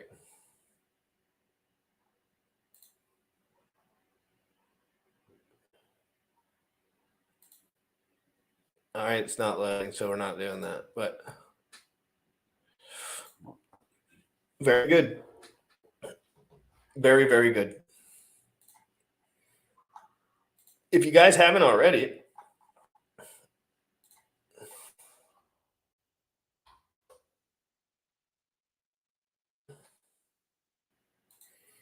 and I know I'm beating this to death, but I will continue to beat it to death until I get everyone on here. Guys, hey, Super Hex Win, my mans. Good to see you, bro. Let's show the Hexagon some love on here. That's my man, Super Hex Win, having the time of his life, doing his thing, always doing his thing. Appreciate him. That's not Super Hex Win. Yeah, I guess all my stuff's probably like chicks and stuff. So anyway, guys, I have an Instagram. Oh my God, my neighbor's screaming right now. Bloody murder. Oh, I have to go out there in a second.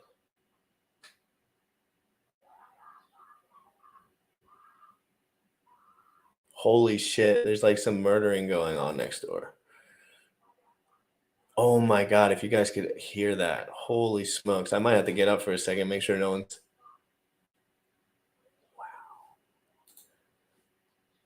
Follow my IG, guys. I really love Instagram. Okay. I'm sorry. I'm a simp. I'm a Chad. I'm a dork. I'm a loser. Whatever you got to say about it, just follow me up on Instagram because I'm telling you, where is that left you're dropping into? I appreciate your work, homie. Hey, Fiber Finance, CBO Ben Owens. I appreciate you. You want to come on for a minute and say hi? Hey, I'm gonna have no one's coming on, so yeah, you guys can hear that? Yeah, somebody was dying or something. I know they What was that? had a problem. That finally loaded? What?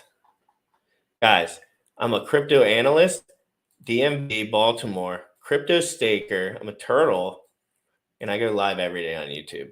And I love DeFi and I love Pulse Chain, and I would add Hex, but the hashtag doesn't show up when I put it for some reason. Got to work on that. And then while we're doing this, I'll show my shit. I never show my shit, guys, ever. I never show anything really, other than like the stream. But I'm just trying to get more involved. You know the deal, guys. My TikTok, my tiki talk. Okay. And of course, last but not least,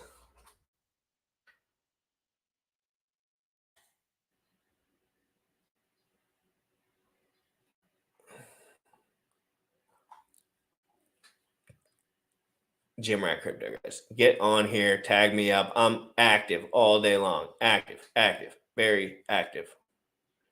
I interact with everyone. I answer most of my DMs, and so get on it with me, guys. Get it on with me. Yeah, I'm gonna get outside and scream. What up, Motley? How are you doing this morning, brother? My neighbor is going through an exorcism, so I'm gonna have to stand up for a second. Make sure that someone's not dying. So, and I also have to pee, guys. Yeah, hold on. Take that down for one more second. Guys, if you don't mind, real quick, I'm going to go on for another 45 minutes or so. Smash the like, smash the sub. I invited you all with StreamYard links. Come on in, jump to the bottom. It's Sunday, it's fun day. If you want to be on the stream, just come on in and say hi.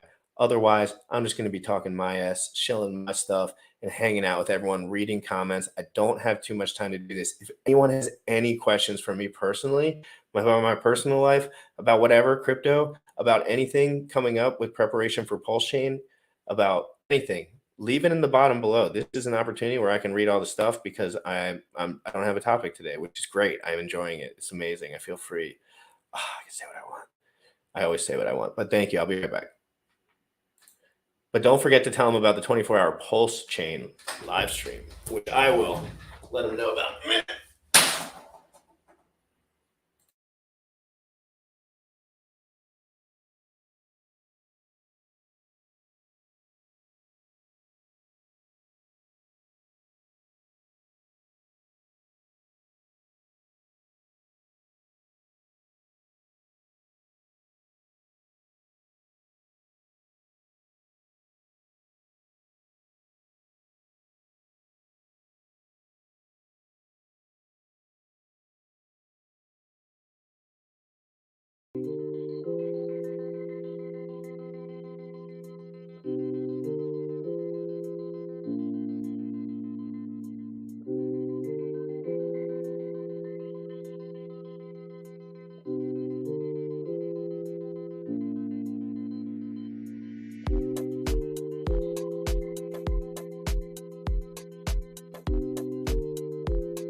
I'm back.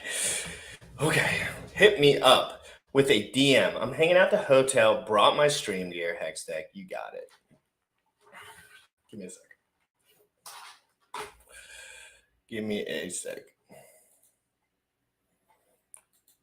Great stream last Monday with Motley. I really appreciate that. Thank you.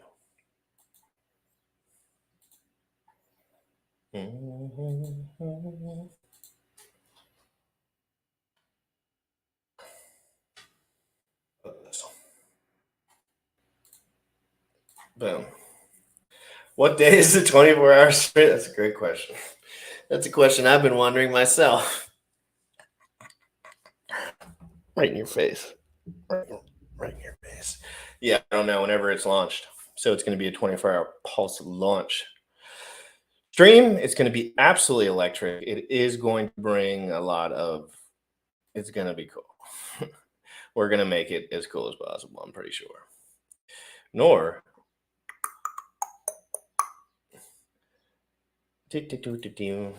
we might even pop some champagne on stream. Oh my God, I got to do that late though. I almost want it to over because I don't want to, you know what I mean? Yeah, I feel you. My man's Hex Dex is in here. You know what? We'll have the champagne ready, and we'll just keep on tagging Richard Hart, and then once he enters the stream, we'll pop a bottle.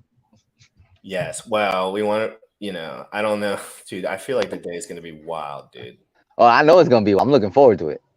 Yeah, I'm going to get all sorts of marijuana. Ooh, I didn't mean No, that's fine. It's legal. Yeah, that's legal. You're right. I'm going to get all sorts of stuff like that, and I'm just going to be chilling at my computer and really just trying to harness my inner Chad. Guys, we have a special.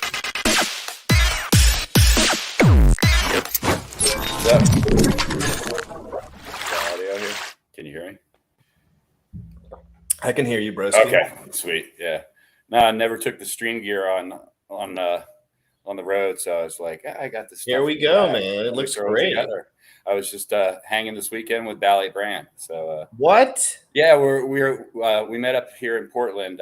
There's a guy, Hex Jimbo, has this this guy does 3-star Michelin food out of a food truck, bro. Stuff will blow your mind. So I found this guy on the Twitter streams back in the wintertime, and I was checking out his food, and I'm a foodie type guy. I'm a retired chef. And I'm like, bro, I'll totally fly out and come and check out your food. So he's like, really? I'm like, yeah, I'm totally flying out when it gets nice. So, and then I told Bally that I was coming out, and he's only a couple hours away. So he's like, yeah, I'll drive in.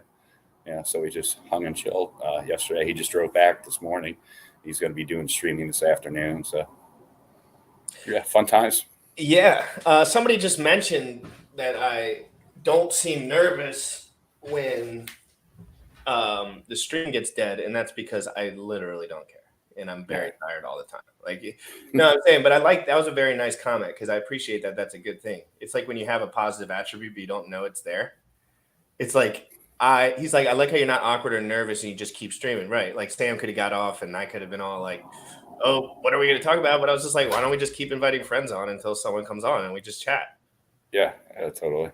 Isn't it better just to be open-minded and because I could always worry about what people think about the stream, right? Or I could just invite a friend on.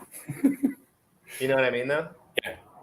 Oh yeah. No, I mean, it's better with like real people and like less of this, I have to have an agenda, or I have to have this like pre-programmed mentality of how things are going to flow.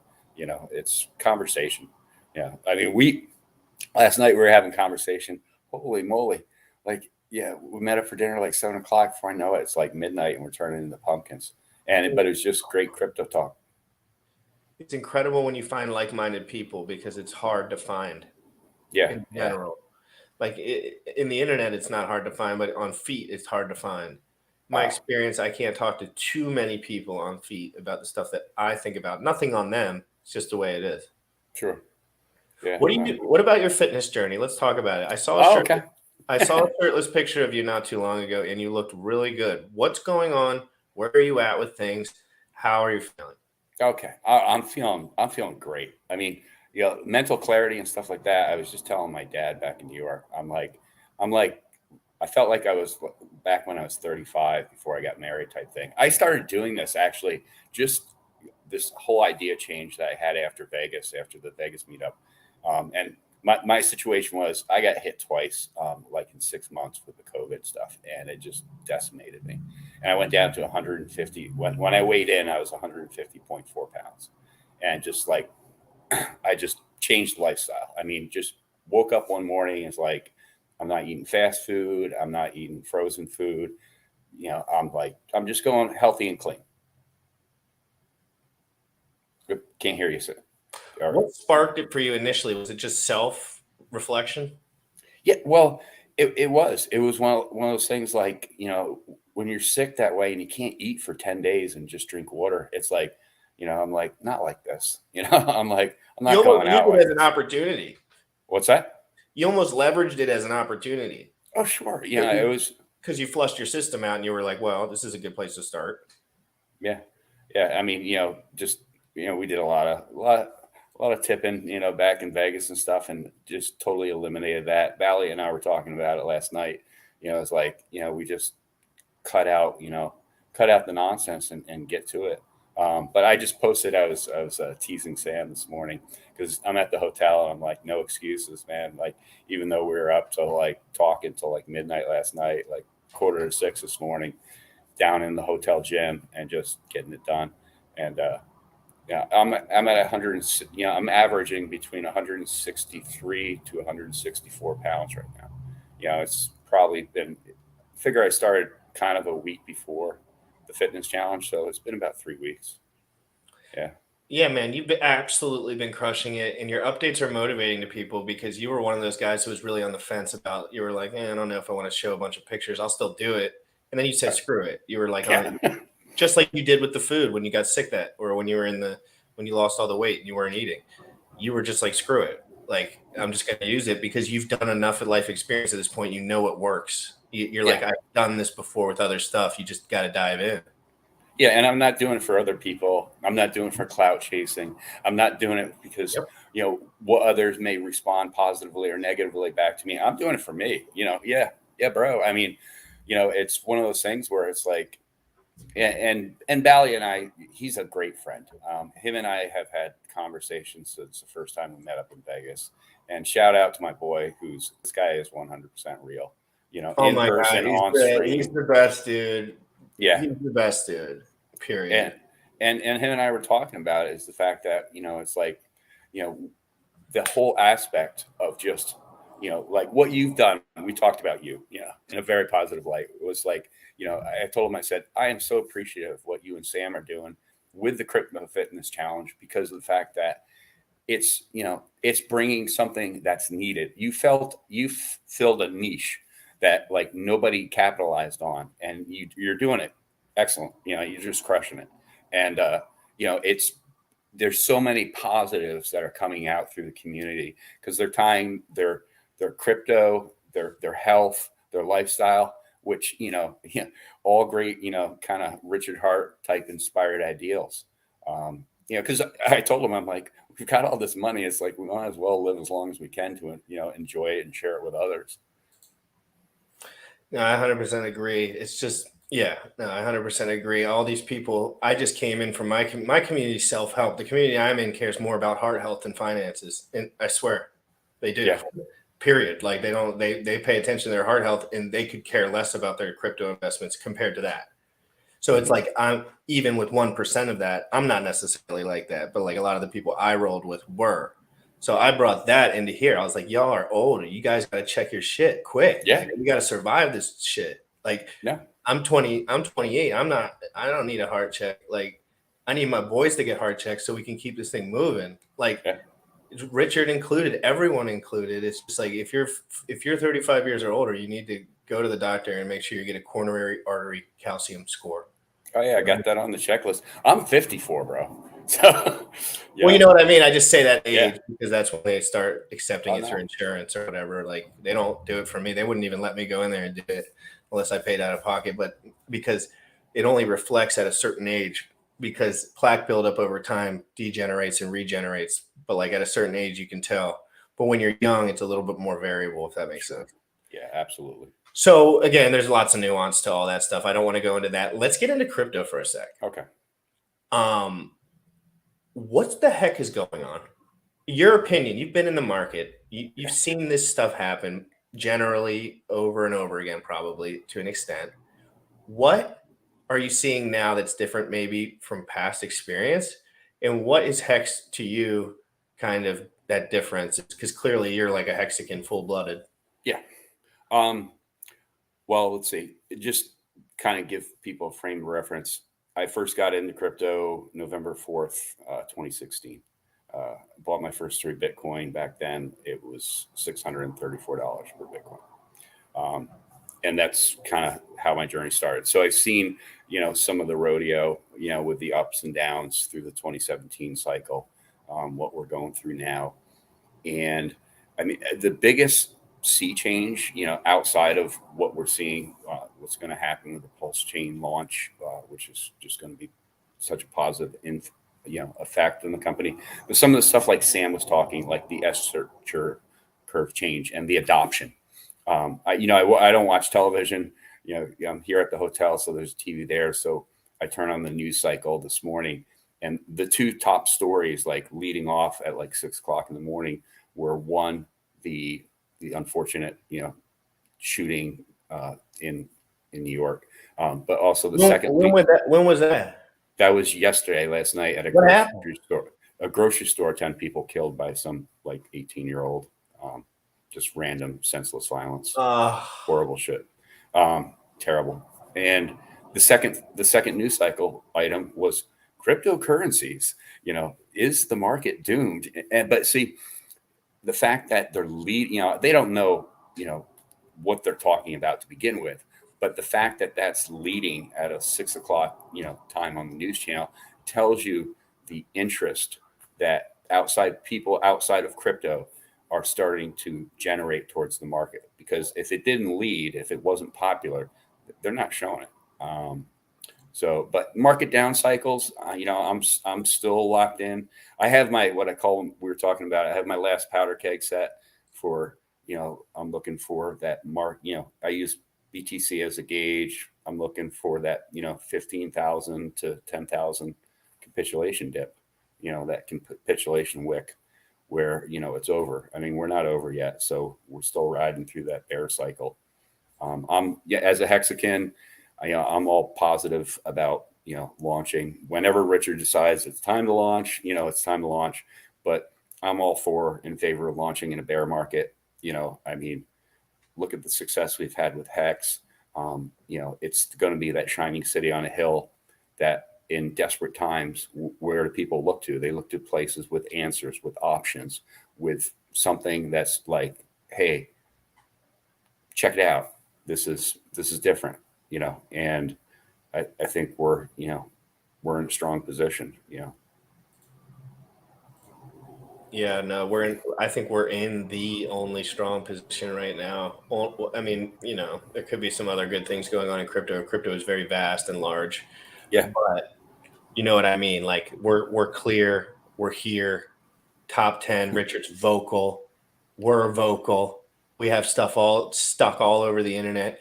I have guys hitting me up left and right, soccer players from different countries. And they're like, how do I get into PulseX? That's all they're asking. Like, it's not like they're like, oh, I like your show. They're like, you know what I mean? I see your show and I see what you're doing, but like, how do I get in? Like, there's FOMO there. There's people hitting me up that are like, hey, can I just ask you a quick question, but real questions. And from people that don't have Hexagon followers.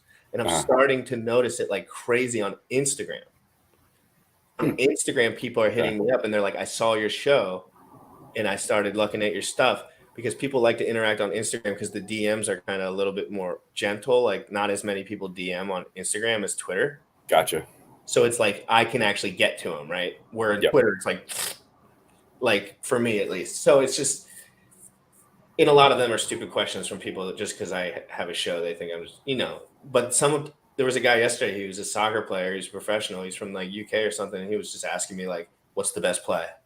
Like, I don't have much, like, what's the best play? And I was like, blah, blah, blah, blah, like I gave him a little spiel, and he was like, thank you so much, I appreciate it, and I'll see your show. And I was just like, dude, this is working. This is better than I could have imagined, because I wanted to use my onboarding skills in a different way, because direct onboarding, in my opinion, like on feet for me, isn't amazing, because I already got all the people that I want.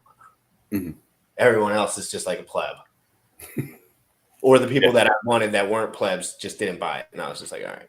Yeah. It's, and that was part of the topic of one of the several topics that we had last night, was the fact that like, at this point, it comes a time, and I've seen it put out, is like, hey, use the test net, ask your questions now, from a lot of guys, that are influential in the community. And they're like, because come launch, like, I'm not going to have time to answer, a million questions type thing. Like, I'm telling you now, and I've been a big proponent of, is like, try the test net. I mean, if you're not doing it, you're doing yourself a disservice. But the onboarding stuff is like, people who want to will figure it out. Like that guy you're just talking about. It sounds like the conversation is like, hey, just give me the layout. I'll do the research. Thank you very much for your time. Yeah. I go up to smart guys and I'm like, you trust me? They're like, yeah. I'm like, you better start looking into this shit right now. Yeah. Like literally, I'm just like, stop playing around. Like, Ruskina, the fitness challenge has already started, but you can go to cryptofitnesschallenge.com and check it out. And the pre-sign up for the next one will be soon. The next one's going to be totally different-ish, like similar, but I can just do whatever I want. I'm going to just think of some fun stuff. And because, I wanted to get better at it too. It's like, it's almost like an art. You got to kind of do it in a way where it's not super hard for the people, but it's also not super hard for you, but you want it to be. So there has to be a little bit of like natural incentive. And I think I created it pretty well with that one. Like people were like, this is cool. It's just like everyone getting better. I don't think anyone cares about the money except for like a couple younger guys. Yeah. And that's what I want everyone to know. Like, that's just like for the advertising. It's fun. I want someone to get some money. It'll be cool.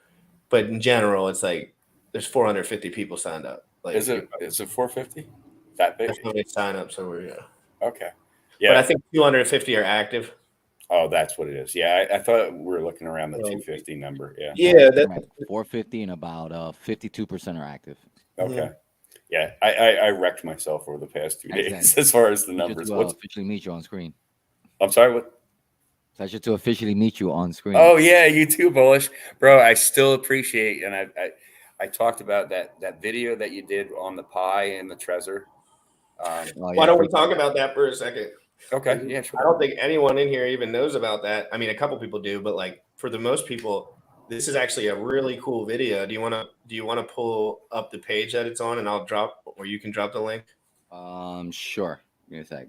Oh yeah, no, you're in your car. Here, let me. No, I'm back home already. I had to. I forgot my wallet. So. Oh jeez. Oh, I got you. Did you get all the way to the checkout? Pop that stuff up. Halfway through, I realized. I'm pulling it up now. GRC haircut equals launch imminent. Nice. Yeah, dude, this haircut makes me feel sexy. I was walking around in downtown somewhere today, and I was feeling good. I was like, man, I forgot what it's like to get a pretty nice haircut. And it's nice to let yourself go and then realize, clean it up. You can always improve, right? Everything in life. It's like people think I got all my style and stuff figured out. I wear sweatpants and shit every day. I wish I had my style figured out, to be honest. Like, I don't. There's a lot of stuff, and like, it's just little things at a time, little things. Like, you know, when I get in the position where I can buy a bunch of clothes, maybe I'll go just do a whole splurge, and I'll just make that a little bit more important in my life. But for right now, it's just like, just got to keep moving forward. I'm like carless right now. Like, that's my main problem. Like, I got, oh yeah, guys. So this is alpha stuff. So if you guys don't know what we're talking about at all, you're with the 99%, including myself. So go ahead, Bullish. So I know some people know about this already. Some people do not. So, you know, there's all these recommendations on having a dedicated computer for crypto, whether it's a dedicated computer, dedicated laptop. So I was just trying to offer an alternative, cheaper solution that still accomplishes the same goal. So Raspberry Pis, on average, you know, they're under $100. You get a Treasure for about $70. So for under $200, you can pretty much get a dedicated crypto computer and a hardware wallet.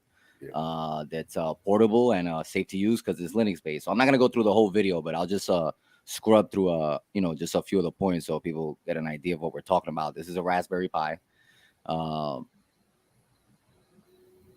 This is actually what it looks like. So as you can see here, it's very small, very capable. And like I said, I'm just gonna scrub through it. I go through the whole installation process, how to set it up from scratch, how to set up your Treasure Suite. How to connect your MetaMask. So yeah, so if you guys are you know, interested in getting a dedicated crypto machine and a hardware wallet, you know, for under $200, I'll drop the link in the chat. And at the end of this month, I'm gonna be going full-time Web3 crypto. So I'll be creating some more content related around. Nice. Yeah, I went with the that one. I think it was oh god, who was it? Crypto King that right exactly, yeah. So I got the little white keyboard. It's all contained in the keyboard, and then you just connect the mouse and the external yeah. So actually the next video I'm gonna do is gonna be specifically on that one, because the Pi 4 is pretty much sold out everywhere, but the keyboard one is essentially the same thing. It's just integrated into a keyboard. So my next video is gonna be on that, because there's plenty of stock dude, for the keyboard one. Those things are slick. I mean, when Crypto King first mentioned it on a video live stream that we were doing, like literally the company sold out like super fast. Yep. And now they've got them back in stock and stuff like that. But so I'll be creating more content around that. You know, continuing to elevate the show and you know, try to get into some Web3 development stuff and continue to help out other content creators. You know, get out there. We're excited for any content that Bullish whips up. That's for darn sure. No, Raspberry Pis are sold out because they've been using them for mining and cryptos. Are you talking about 18 node mining? If you look for the Pi 400 keyboard, that's available everywhere, because they're producing those like hotcakes right now. I'll pull it up on the Pi 400 keyboard, guys. You heard it. Pi 400 keyboard. I'm gonna share it here so people can see it. So if you buy this model, it's essentially hold on. Yeah, if you buy this model, it's essentially exactly like a Raspberry Pi 4. This and this are the same thing. You're just getting a keyboard integrated.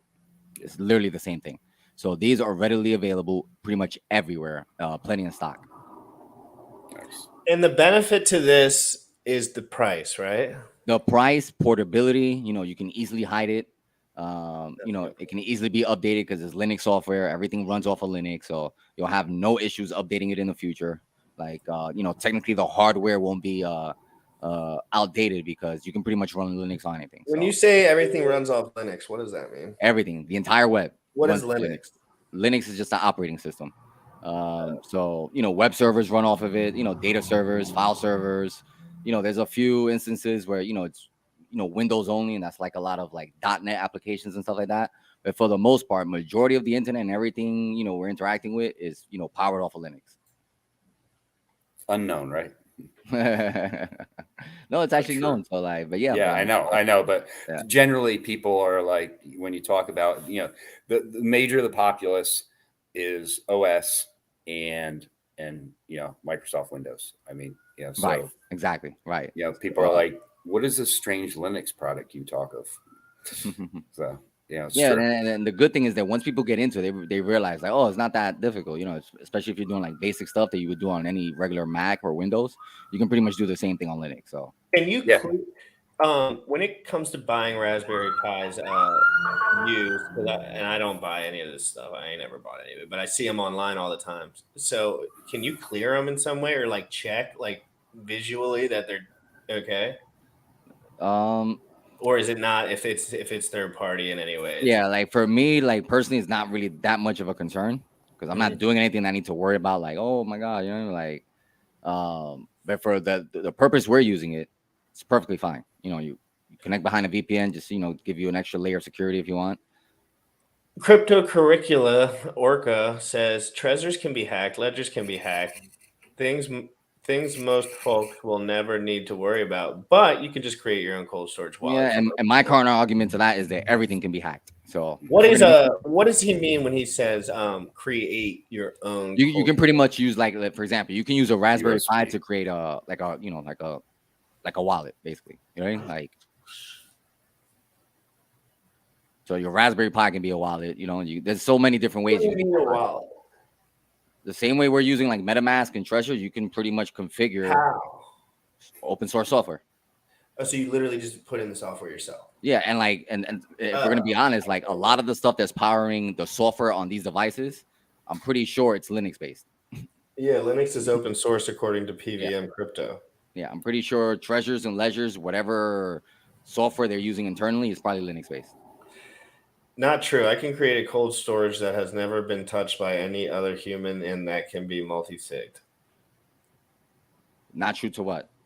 I'm assuming you're saying that it can be hacked. Technically, anything can be hacked. Yeah, if you've never connected it to the internet or another human, yeah, of course you're not going to get hacked because technically it's not visible for anyone. I'm just saying that technically, if we start thinking that way, anything can be hacked. So for the novice person who's not that tech savvy like you and me, Orca, I wouldn't even bother them with that because they're just going to be paranoid all the time. Yeah, I've absolutely, over the last 2 days, I'm 100% ready for Pulse Chain. I have all my security absolutely locked in right where I need it. And it it took just about up to like a couple days ago because, you got to get the stuff in the mail that you want. And like, I had a couple of things I was getting, and I feel so much better at nighttime when I go to bed because I'm like, oh, I'm ready. Like I'm ready. Yeah. And I'm playing with the testnet. So I'm like, I'm not playing with the testnet as much as I should, but I do get on there to do the things that I know I want to do. And I'm going to obviously like have more time moving forward. But guys, if you get your security situated with separate devices, I'm not a rich dude and you don't need to have separate shit. Trust me. You just need to get another computer, a couple Trezors, and a brain, and a notepad, and some focus. Yeah. You need some focus. You have to sit down with yourself. And I know, guys, I know exactly. I'm talking to the 75% of you guys that just have it on your shit and you don't think about it much because it's not that much money and you don't really care. But I'm telling you, when it all gets taken from you, you will really care. And one last thing before I drop down, please, people, do not overthink this stuff. Like, think about it, but do not overthink it because you're doing yourself a disservice. There's plenty of information out there to ease your mind and make things easy. So, if you're whatever you're worried about, do not overthink it. Take a breather. Mm-hmm. Go on YouTube, go on Twitter, ask your questions, but don't stress yourself out by overthinking stuff before you even got to the solution. Yeah, I mean, like if you don't know anything, and trust me, I'm a noob when it comes to like the Raspberry Pi stuff and stuff. I just wanted to find out more, and it was interesting to me. But like, K4K put out a very good security crypto video, and that's 100% applicable, for people using, basic software stuff, or, like, hey, I use a standard Microsoft, and ways that you can be secure. But better something like that than just having something on your phone or, just playing loosey-goosey with a piece of paper that, may or may not get lost.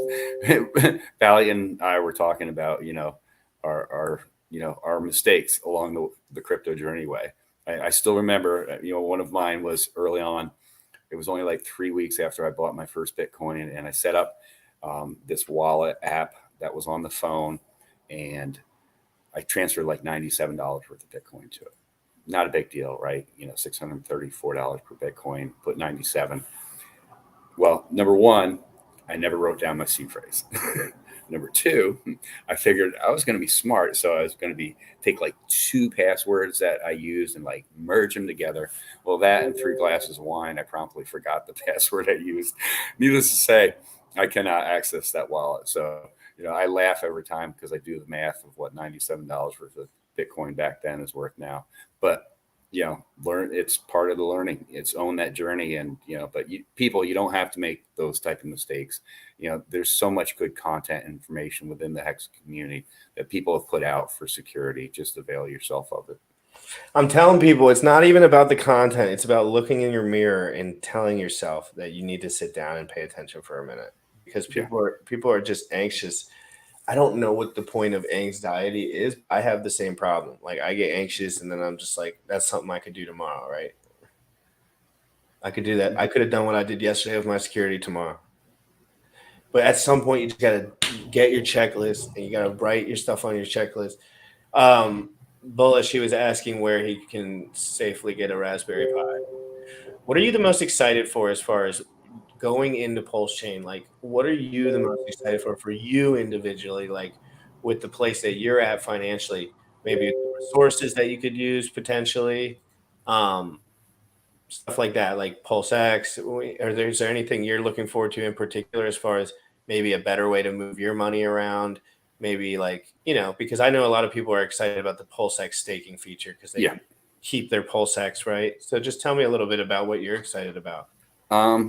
Quite honestly, I'll join the club on that one. The Pulse X staking feature is just, it's #FA.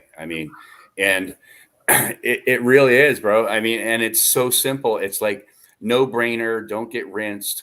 Don't overthink yourself. Just, execute. But, we were talking about this last night, and, and I'll say this for at least 80 to maybe even over 90% of people, because I get DMs and stuff about, hey, what's your strategy? What are you going to do? And stuff like that. And I'm like, you see these 2 thumbs? Just sit on them. Like do nothing. We were talking about the buzzword of ratio trading, how that popped up before pre-launch. And, and people are like excited because they're like, oh, I've got more PLSX. I'm going to swap it, for PLS and the ratios. And you can have the best strategy in the world. And I think, who was it that said the other day, like all that stuff can go right out the window the minute like Pulse Chain launches. You get a curveball out of left field. But I am excited for the PLS staking. I told David I'm probably just gonna, end up, putting my PLS validating with David. David Feeder has been great contributor to the community, and and hey, people are like, oh, you're not gonna make that much. You should think of like more. I don't need to do that, bro. I'm like, I'm good. Like I am solid. I'm like, there's so much I don't need to do. So I'm just going to see what others say. I don't even really think people understand ratio trading, because it's like, I don't think they understand the automated nature of it to an extent. Like random people think they're just going to be making killer buys like for an hour or two. Like, does that happen in crypto? Like, no, it figures out what's up quick. Well, it'll find the big money quick, right? Like they're going to get what they want fast and automated. Yeah. And it's not going to be like gym rat, like, oh, I have 10 grand today. Is that 2.1? Oh, let me pay these 3 fees. Then, so, like it's more, I want people to know, and like what you kind of said, we need to relax. You need to get your blood pressure down. We need to kind of focus on what's actually going on. And then we need to just execute our plan. Do you have a particular plan? Are you a guy that kind of comes out with a plan, or are you just like steady Eddie? Like, I'm just going to relax as I move forward. Yo, What the heck is up, Max? Is that RH Maximus? Yeah, dude. I saw a video. This dude, this could be a crazy episode because there's not too many guys that think like this on YouTube. I saw a little clip of his video. He pays attention. I like that. He's thinking.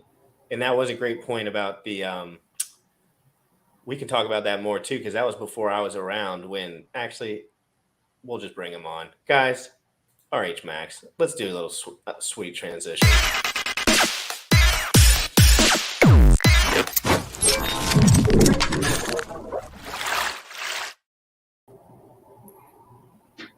And he's gone. There, he's back. What up, bro? He said sweet transition, and I was like, oh, my headphones, where are they? You're a little bit bogged down, like you're not talking into your mic, but I can hear you. How about now? Okay. I can, but it's like it's faint. Like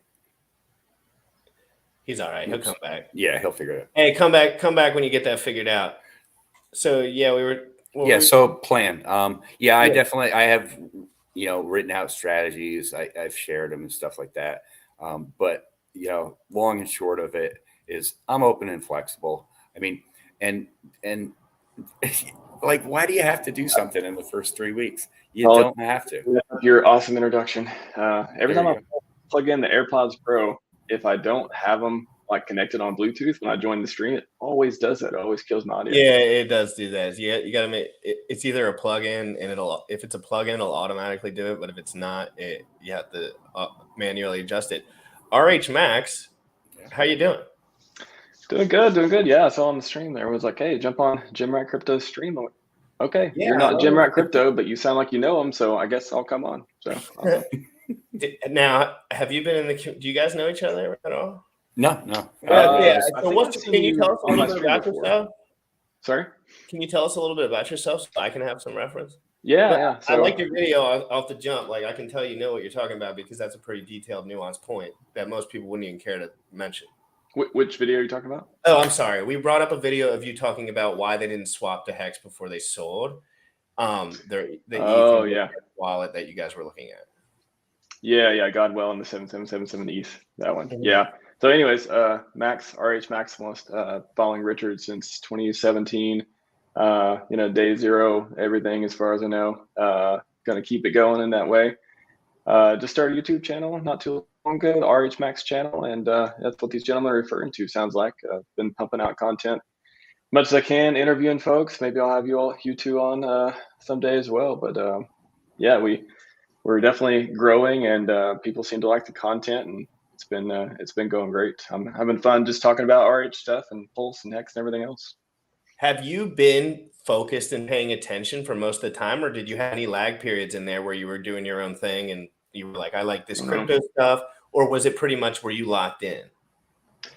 Oh no, I mean, I remember CFD token. I remember everything from Richard doing 8-hour live streams of like in the dark way before Hex was even a thing. It was like, oh, we're gonna do this scientist thing with the David scientist guy with CFD token, and then that didn't quite work out. Kind of stopped talking about it, and then it was like, okay, Bitcoin Hex, we're gonna give this token. I can do Ethereum so much better than everyone else.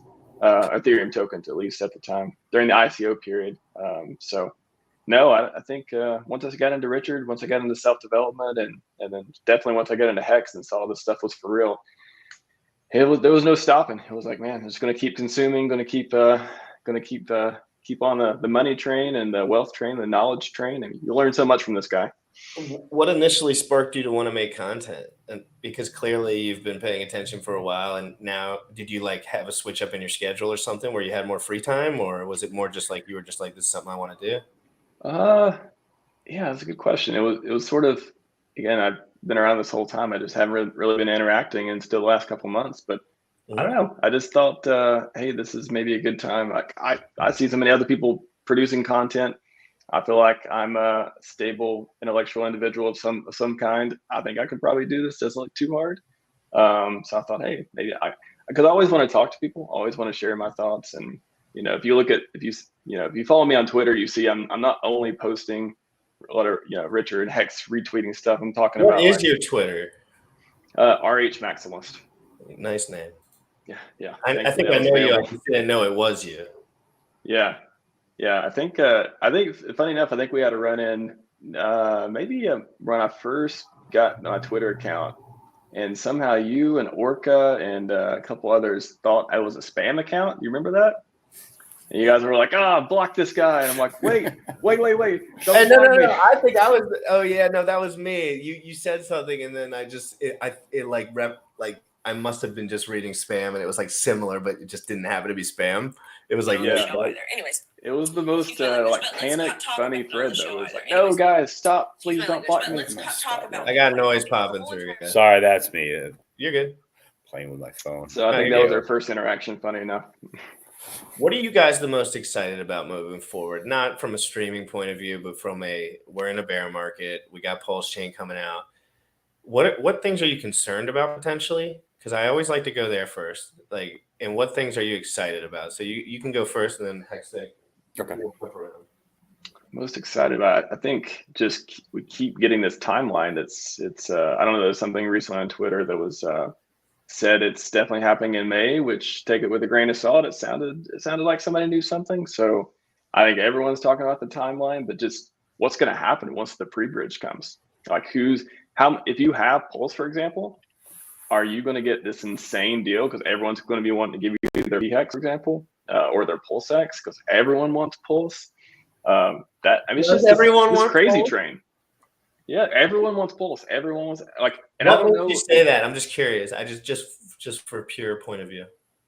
It's because they miss the sacrifice. I think so many people miss the sacrifice, and they see the Pulse X, which got even more sacrifice numbers than the Pulse, and they want in. They like this FOMO for Pulse right now, especially within the community already, is just insane. So the more people know about it, they can't help themselves. I sacrificed a buttload and I'm FOMOing all my fiat. I don't care. I just don't care anymore. I always tell people I'm willing to do 2 years in the cave with bread and water and just survive and just thrive doing this and having fun and going for runs, going for workouts. And I could do that for the rest of my days. I love it. So this is a perfect product for me because I can just dollar cost average my money that I make into it. Because I'm not one of those guys who I don't think about money all that much yet. I'm 28 years old. That might come. There might be a time where I'm super hyper focused on that. I have not hit that point because I just can't. People offer me shit. So I just don't even see it. I'm I just want to learn. I just need to learn. There's too much going on and there's too many fudsters.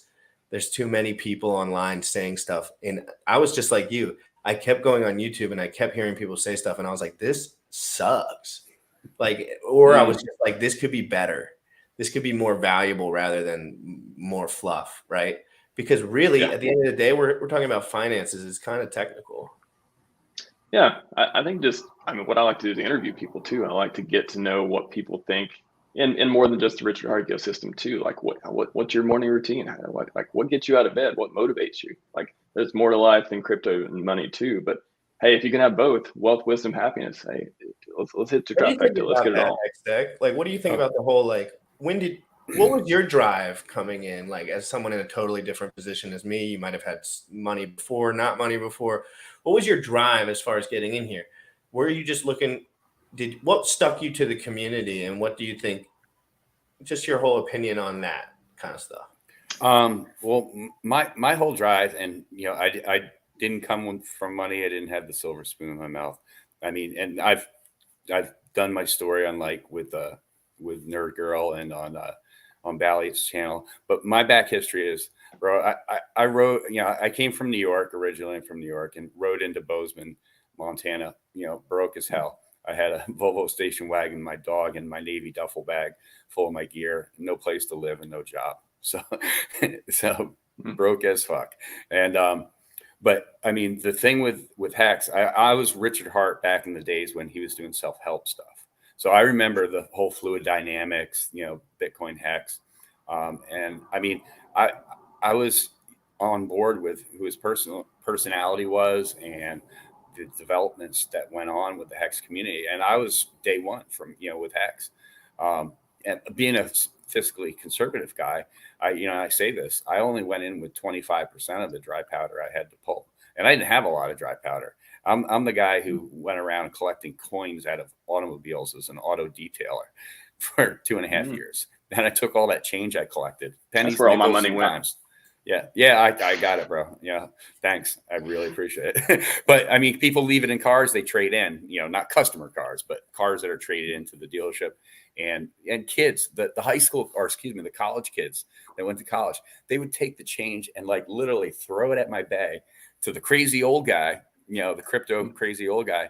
And I'd sit there, because it was like a game to me. I'm like, ooh, nickel, ooh, dime, penny, and I'd pick that shit up. I'd stick it in my mayonnaise jar, and and I that was my motivation. So yeah, I mean, and that whole delayed gratification aspect, I had that kind of mindset, and this is the perfect product fit for delayed gratification, because I'd been delaying gratification on so many levels. I mean, my biggest goal first was to be debt free, and just before Hex, I got debt free, and like I had all my student government loans, everything paid. And so when I went into Hex, it was with what capital I had collected. Small beginnings, but great returns, bro. Yeah, I totally agree. Like Hex has changed a lot, and now we're having these things that are building on Hex, and they're changing it even more, and in different ways. And I want to bounce this question off of both of you guys, and I'm just thinking on my feet here about stuff I love to hear other people talk about. Maxi, the premium. I mean, it's delicious. I made so much on Maxi in a bear market. What the heck? So not made. I didn't obviously move anything, but you know what I mean? Like, imagine seeing a chart parabolic in the bottom of a bear market when everything's going to dust. And all I had to do was 1-for-1 exchange, derivative play, my Hex for Maxi, just switch the name basically. And it becomes now more valuable due to the game theory. I'm sure what do you think about that in the future of derivative plays in general and pooling, etc.? I think it just makes the product, Hex and the ecosystem worth more. Like it makes the more products that come from, that build on top of Hex, the more people see, hey, this is not a game. This is people putting their money, their time, their energy, they're building teams, they're building companies around it. So I'm surprised. I don't know. I would say I'm surprised that Richard didn't come up with it himself. Maybe he wants to leave some meat on the bones as far as genius ideas such as Maxi. I think all these things that just are derivative plays, things that create value. I mean, they literally. I mean, you're betting the Hex in 15 years is going to be worth more than today, and a lot more, and the compounding and the Hedron and all the stuff too. So, it's one of those things. I think it's going to keep happening. I remember when people said, "Oh, we need to start building on Hex. Like we need to start building around the ecosystem." Richard's going to come out with this stuff, but he used to say, "I know a lot of people who want to build on Pulse." I remember him saying that, and I always thought, "Yeah, maybe we'll see." And I just keep seeing these products pump one after another after another. It's just blowing my expectations way out of the water. And I've been following Richard forever, as you know. It's like I just keep getting more surprised and more energized because it's happening. It's happening, folks. And we have bodies. We have warm bodies that are willing to support it. I'm here. You are here. Hextech here. Like, and we love it. Like, we love it. Like, it's not even like you think I wake up in the morning and I'm like strapped for stress. Like, you're wrong. This is absolutely lit. My life during a crypto crash. If you're staked with Hex, why do you care? Why do you care? Never have I had the intellectual experience that I've had the pleasure to embark on than this experience from Richard directly. His words to me, helping me understand Bitcoin, helping me understand Ethereum. When I had Bitcoin, I just didn't know anything. I just was in a course for like self-improvement, and they were like, if you're a man, you should be buying crypto. And I was like, okay. Like, I go to Coinbase, and they were right, kind of. Like, they were like, you should be trying to buy crypto. And then guess what? Yeah, they told me a lot of fudster stuff too, but like I learned it since then. And I'm just like you. Like, I don't trust other people. I learn myself. Like, I'll ask 100 people and still read the white paper. Like, it's just how I am, because I was in the bodybuilding industry and they all lie about everything. And I had to do the same thing over there. But anyway, Hextech, I want to talk to you about the derivatives play too. I mean, Maxi as well. What was your experience with it early on? What were you thinking about it? And what do you think about the future of the derivative products in general? Because I think it is such a good topic. Yeah.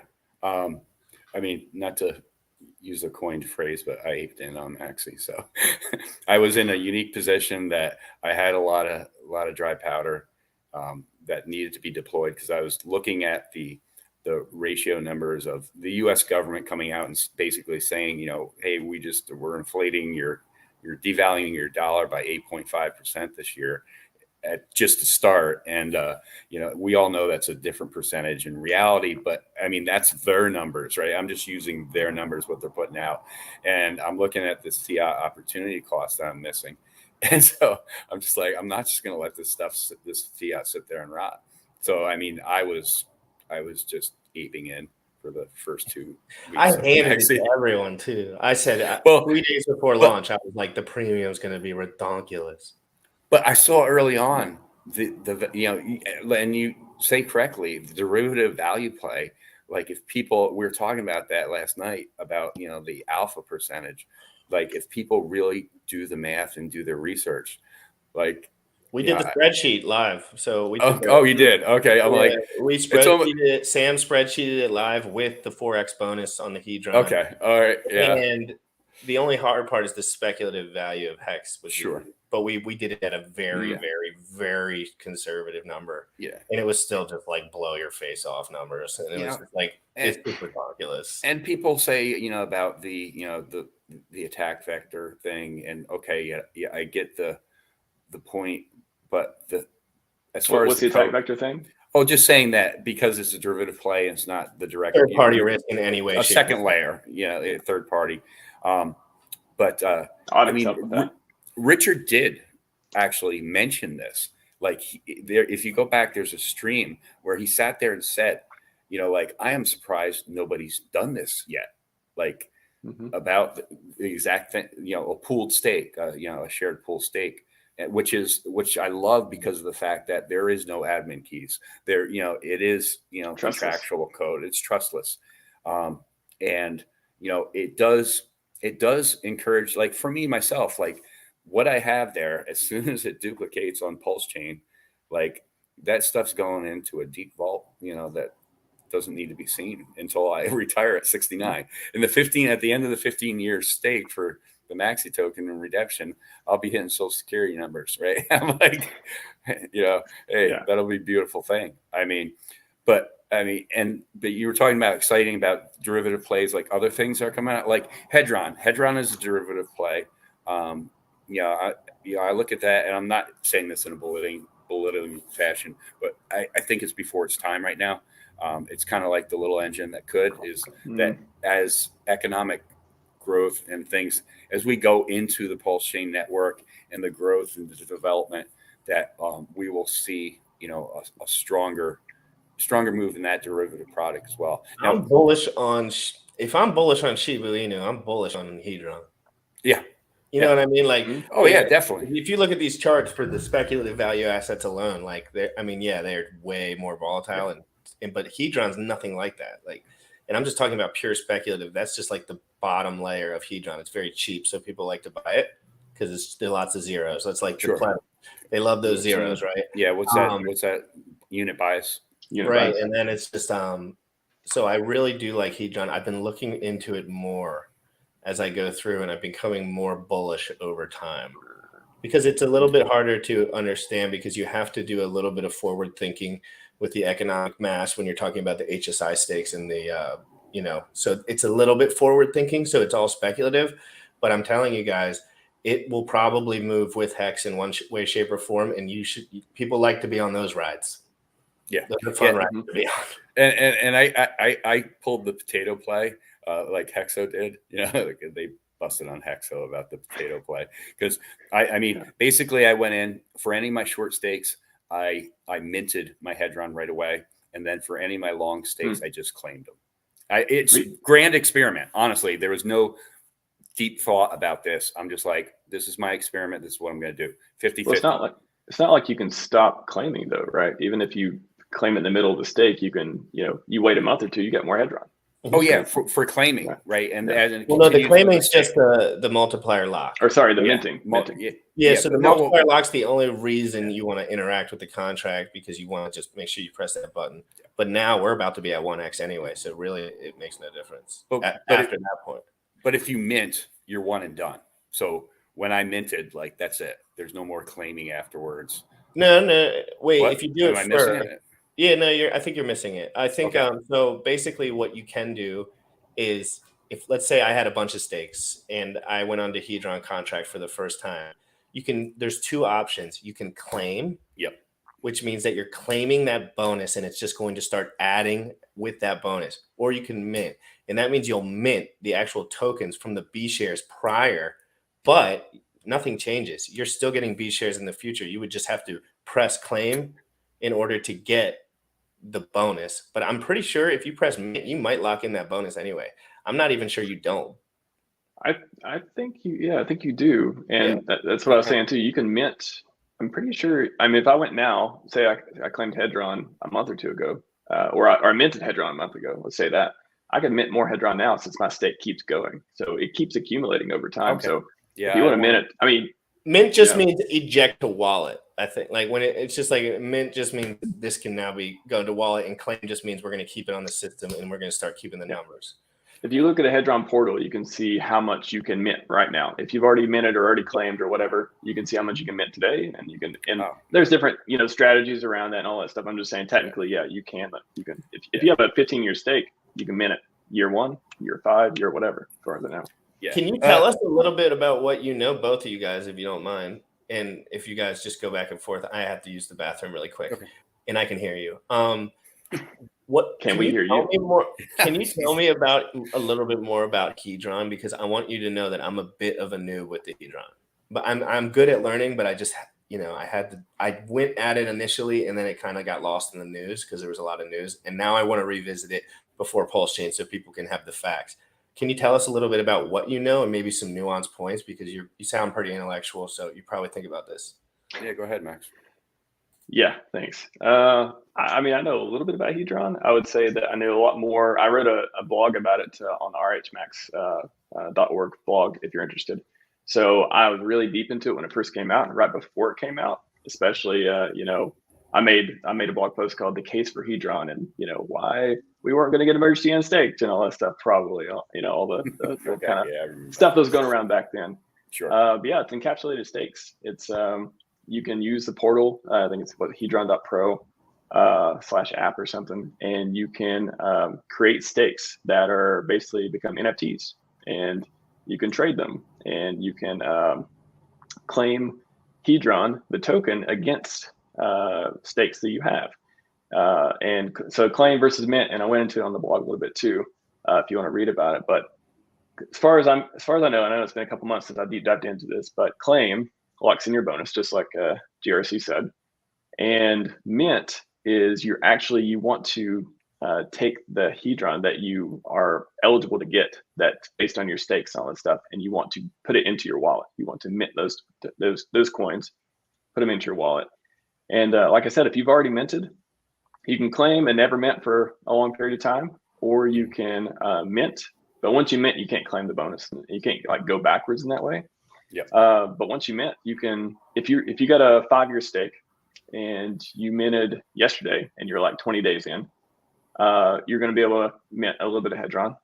And then in a year from now, you're going to be, 380 days in, and you're going to have accumulated more days. And as far as I know, you're going to be able to mint more Hedron based on where you are in the stake. Yeah. Now, the part that I'm not so clear on is the strategy around, should you wait to the last day before your stake ends to mint it all? Like, what do you think the price could be in the future? Maybe there's tax implications on that as well. I haven't heard a really solid case, for waiting the entire time or not, or minting whenever you want some money to do whatever you want with, whatever. Again, maybe it has to do with taxes. I'm not sure. Definitely not a tax advisor. But yeah, that's what I know about the two biggest things to know about Hedron are you can create tradable stakes as NFTs essentially, and you can claim and mint it, and either get it in your wallet now or lock in your bonus. But the bonus phase is like Jersey said, it sounds like it's pretty much over. So it started out at 9 or 8, 9, 10x or something, and then now it's getting closer to 1x or whatever it is right now. Yeah, and learn something new every day. I mean, like that's something new to me. Now I have to do. In my head, I'm sitting as you're talking. I'm like, I need to go and circle back on Hedron. Because it did kind of get lost in the news cycle, so to speak. As things have gone on. But I did Maximus and everything came out. It's like, oh, Hedron. Yeah, that's old news now. It's been like 2 months. Like it's brand new. I like the way you put it about ahead of its time. I think a lot of people aren't going to understand it for a year or two. I could totally see that happening. Yeah.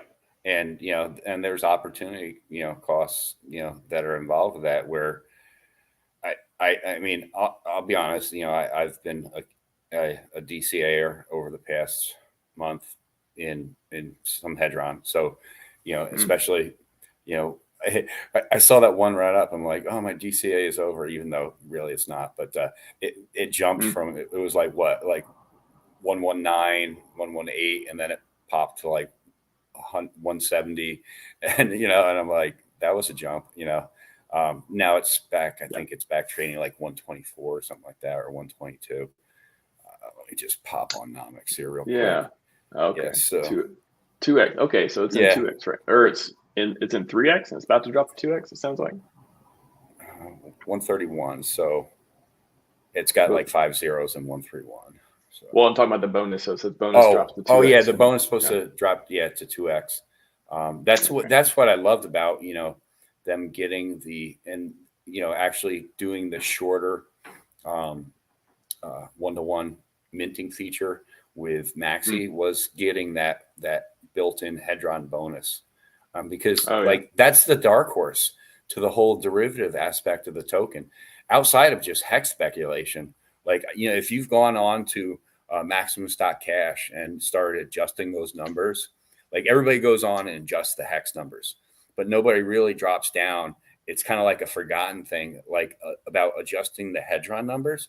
But if you go into the Hedron, if you go to the Hedron numbers and like you do that 00 adjustment aspect, depending on where your stake is at, or how much Maxi you have minted, like that affects the numbers significantly. And I think people are really missing out on that dark horse aspect of the derivative play with the Hedron and the Maxi. I don't think people realize that things can start to move together and that can become explosive, especially when you're moving together with hex and you have 5 zeros attached to your thing, because people, how people get, that's what I'm saying. You know what I mean? Like, isn't it crazy to think about all the people? I know people that only buy Hedron right now because there's lots of zeros.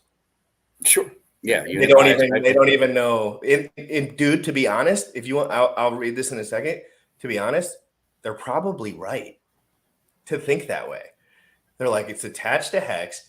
Alex is 100% transparent. He comes on everyone's stream and tells everyone the little details, and people harassed him for months on end, including myself.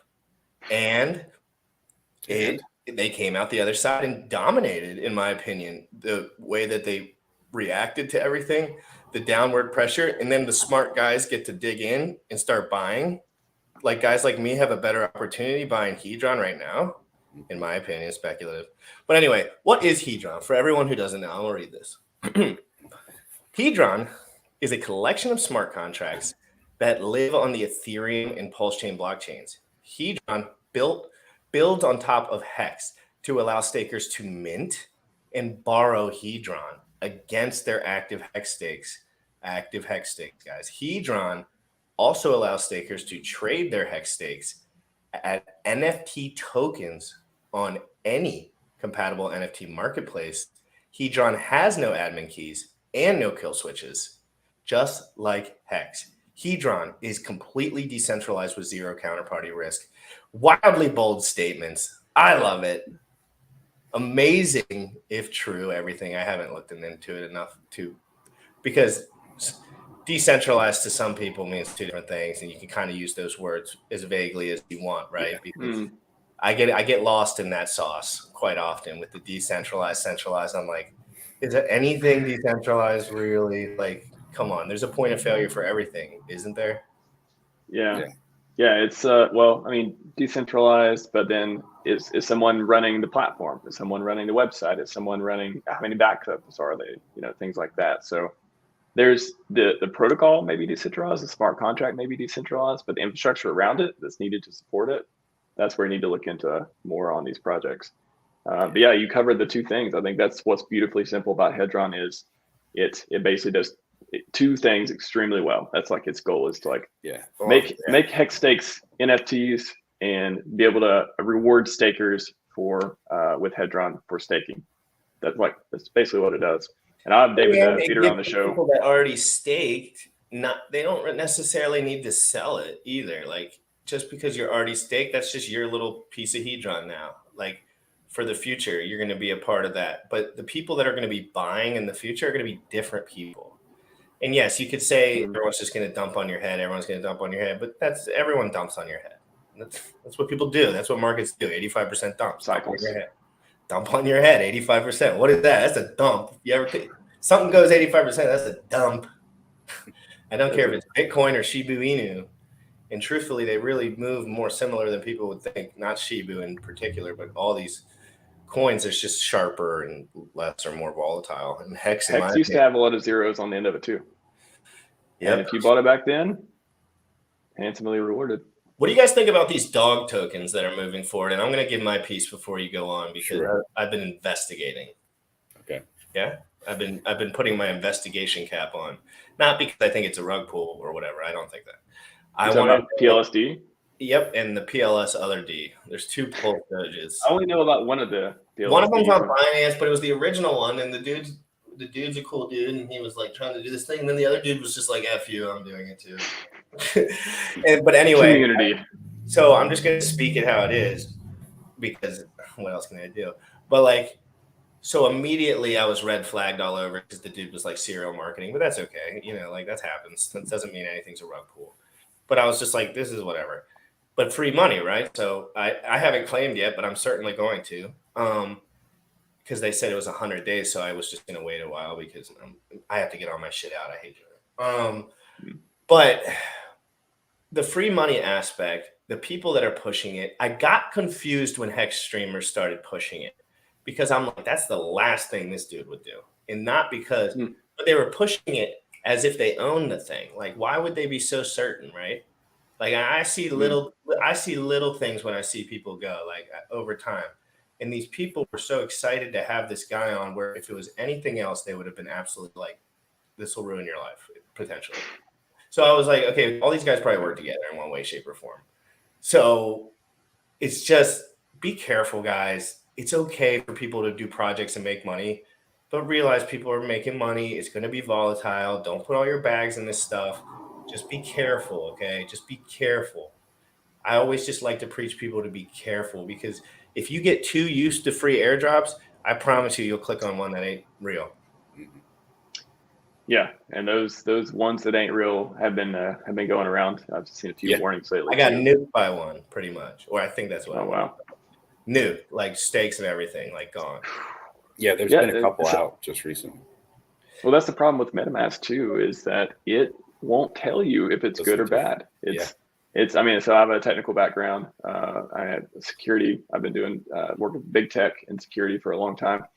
And I took a look at the contract myself because I mean, I don't know much about smart contracts. I never worked in that area, but you know, I can read code. I took a look at the newest PLSD or whatever it was, and I was like, yeah, it looks pretty straightforward, looks pretty harmless.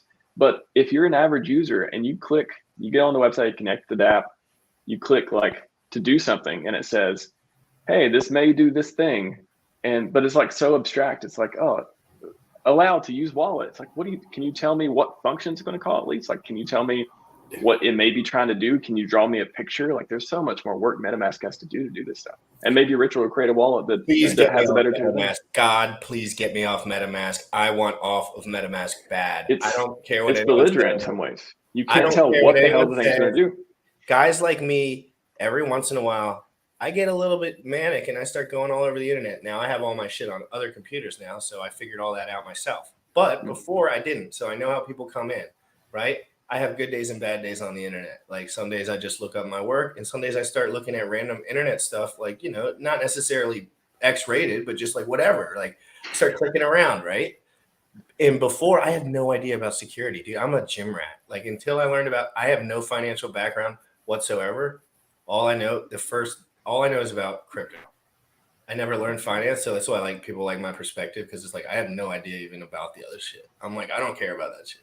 And then people are like, oh, that stuff doesn't even matter anymore. So this kid's kind of right, because if you really think about it, it doesn't. But anyway, I wanted to, now that I have you in here, I love bouncing these new ideas to two people that I haven't talked to too much. Let's talk about liquid loans real quick. Okay. And algorithmic stable coin-esque stuff, right? Because I say esque because it's all esque if you really look into it. Like it's all, none of it's exactly the same, but it's pretty much the same. It's just a pull and push system.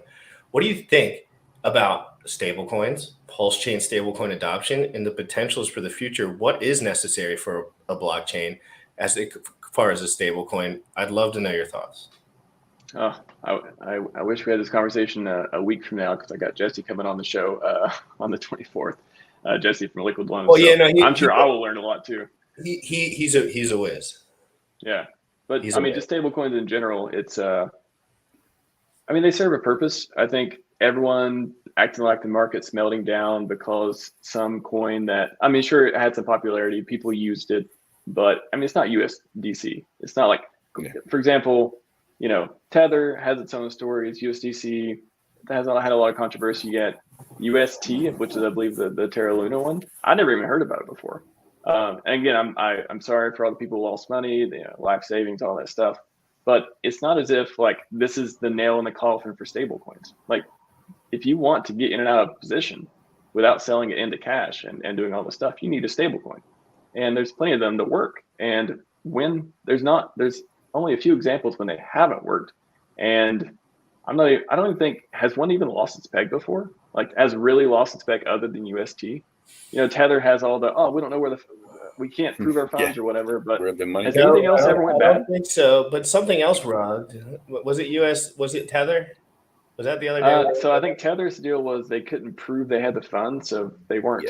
Something about insolvent. Originally, the funds were $1 backed, 1-to-1, and then it's like, oh well, we have some other holdings that. But it didn't lose its peg, though, as far as I know. Yeah, so I saw something lose its peg that wasn't. But I'm going to look into it while you're talking. So, but so if let's say there's 50 different stable coins, and in crypto, there's like 20,000 different tokens and coins and all this stuff. If 10 stable coins, if like a fraction of 1% or like 1% of stable coins lose their peg, is that condemning stable coins? I don't get it. I don't like, is anyone even using the ones that are going crazy bad? I mean, other than Terra Luna seems to be popular in some way. I just don't think it affects stable coins broadly. You know, USDC, there's billions and billions and billions of dollars into it. Coinbase is a company, it's going to be around forever. I'm not scared about that. All right, Hextech, what about you? What's your take on that? You've watched the episode, I think, when we had Jesse on potentially. That was a really big episode. If you want to go back and watch that because he said it is everything you could say. You know, like he was argumentative, he was very good, he was neutral. Like Jesse is a smart man. I can promise everyone that. And he is driven. I can promise everyone that as well. And those are two good signs. So the amount of money in liquid loans is absolutely undeniable. Okay. If you look at it, it's for donkey donk. The God whale or one of the big whales is invested large. So not large compared to them, but like large compared to everything. So what do you think, Hextech, about all this stuff? LL, the stables, what people are saying. We don't necessarily have to talk about UST in general because I think, just like Max said, it's kind of was like they just effed up. Well, I'll say one thing real quick. Only thing that's a little concerning is the regulation that it's inviting, because on the news they're like stable coins, not stable, and then all the senators, all the people who are against crypto, they're gonna be like, well, I told you so. Let's go regulate. That's the only thing I think bad that comes from this, other than people losing a lot of money, is it's the finger that maybe some of them need to point at stable coins for regulation. I'll say that. Yeah. And to that point, I'll get to that at the end about what I think, because there's some nuances, things it's not just a straightforward, conversation. When it comes to one thing I'll point out, and I think I heard Jesse say this true, is basically if something's under collateralized, it can't function, ultimately as a stable coin and be successful. And I think that's one of the points that Jesse puts out towards with liquid loans is the fact that it's going to be 100% collateralized, if not over collateralized, as far as that goes.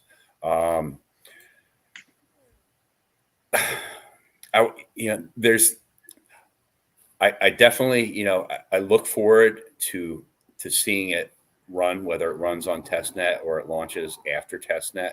I know there's been some criticisms of like, hey, we want this and we want it now.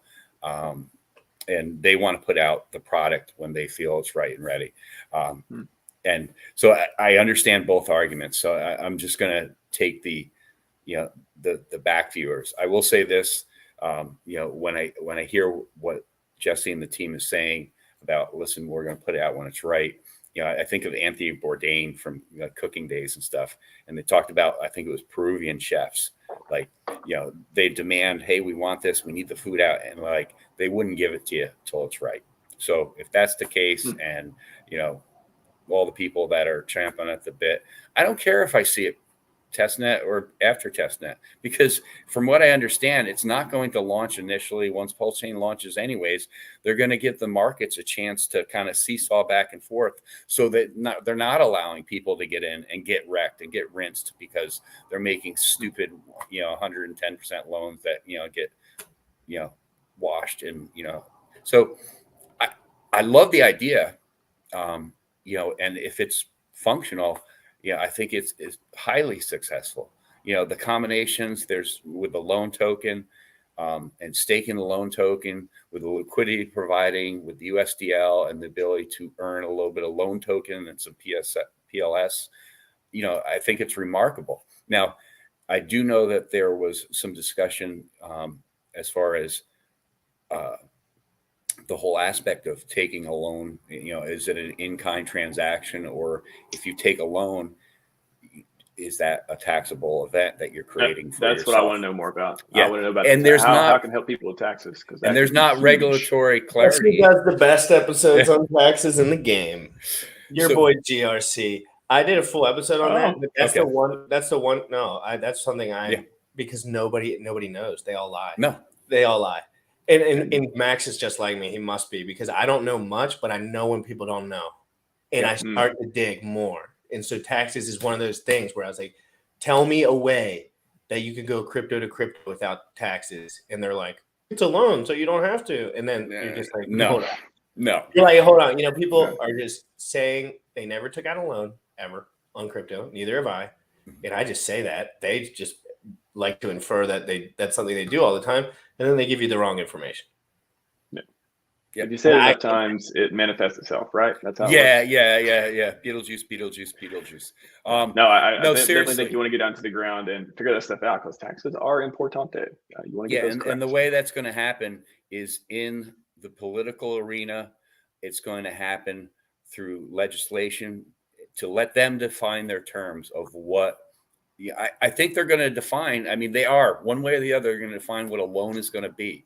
All right. But that hasn't been 100% hammered out. It's barely been discussed. And that's the thing is, like, I get frustrated. I get a little hot when, about this whole aspect and topic, because listen, like, go and take $10 million out and then run to your bank with it and tell them, I'm just taking this, it's a loan. But it's a loan. It's a loan. It's a crypto loan. Yeah. Crypto loan. Go to your local bank and tell them it's a crypto loan. Yeah. And they'll be like, oh, sick. If you guys cover it. That's just my perception thing. No, it's true. It's true. You're right. You're dead on. Do I want to see some definition and some clarity? And do I think that liquid loans hugely successful in space? Yeah, absolutely. 100% I do. So, again, it's not launching day one. They're going to come out with a product. So if the people are like, we need to see something. What are people mad about on? Are they? I mean, Pulse Chain's not even out. How can they even launch? It's not even out. Well, they Are want mad it on 'cause they're testnet so they can on testnet. I'll Yeah, tell they you what want they're it. mad about. I know intimately what they're Okay. mad about. They're mad about it being so similar in software to liquidity, but they can't get the testnet out, while other products of others things with less money, with less time, with less marketing have shown the people something. And people were just upset. This is, if you want me to be 100% real, people were upset that they piggybacked off the sacrifice and they felt like it was sucking value out of what Richard was doing. That's the only thing people were mad about. But then sacrifices came cool after that. So it was like, it's hard to say, right? Like I did a bunch of sacks, but that was the first one. That was the first punch. Everyone was like, you're piggybacking off this value, and that's why you got the 50 million evaluation or whatever, like where maybe you would have gotten 5 if it was normal. So that's kind of why people are mad. Plus the potential opportunity cost, which is waiting, actually saying we're launching after Pulsing. Because imagine if Pulse does a billion X and then Liquid Loans finally comes out, and it's just like, well, I really wish I put my money there rather than there. So that's all that I know. You guys go into it. Yeah. One thing I will say that I think is, some alpha genius stuff that people should look into is the whole, the LL token, the Liquid Loans token itself, because of the fact that it's not an inflationary token, and what's produced is kind of what's produced, and then the ability to acquire over time.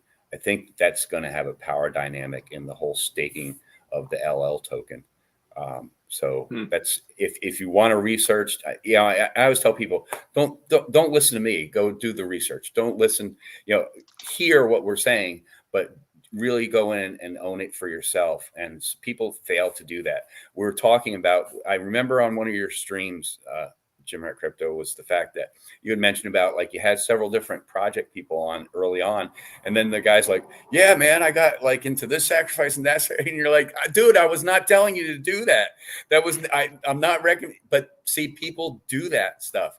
They're like, but Jim Rat Crypto talked about it, and it's like, just because I say the moon is blue and made out of Swiss cheese doesn't make it so. Like, go do your research. Don't be lazy. I'm not mad at anything. Yeah. Like, I don't know.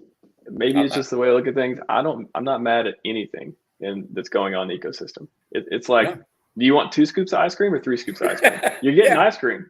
You're getting a shit ton of ice cream coming. So, like, what are you mad about? Like, it's great. Everything is awesome. There's so many shiny things that keep people in the Richard Hart ecosystem where we can all win. Like, that's such an amazing year. How can you be mad at anything? There's no suck factor here. Who is it? Randy Hilarski. I loved his thing. In fact, you see it in the TikTok clips, like 2 minutes and 38 seconds long. But he's like, it is just his expectations is like, when Pulsing launches, they're like, I expect to see like $100,000 in a year's time in airdrops, like just free money, after free money. And, and I'm just like, there's going to, Bally and I were talking about it. It was like, there's going to be so much winning going forward after the launch and over the next year or two, that people are going to be like, enough winning. All right, stop. I've won enough. I can't take it. I can't take any more winning. So many ways. I mean, but people like to find things to be crabby and negative about. I don't get it. But. Even Peter McCormick is saying hi to us lately. Even he came out to say hello to Hex. Things are great. Things are going great. Oh, I'm trolling everyone online as much as humanly possible, and they're reacting, man. They're reactive because they're pissed, man. And they're pissed at their instinctual level. Like, I missed the meal. Like, I didn't get it. And this dude did. And now he's rubbing it in my face. And it hurts, man. Because I've been on the other end of those bargains. Not really crypto, but you know what I mean. Where you made a bad decision, right? I've made bad decisions in my life. And I'm not even talking about drugs or whatever. I'm talking about like financial decisions that I thought were smart at the moment. Yeah. Like 2 Lambos instead of 1. Yeah. Can't have 2 Lambos. Yeah. So what was the original question? So we got that. Liquid loans. What do you think about parity? So that's another important topic. It's my co-host is dead set that it's going to be parity immediately. I think like almost instantaneously. Parity with what? Hex, P-Hex. I was talking about And that's his opinion. This is just his opinion. He's not.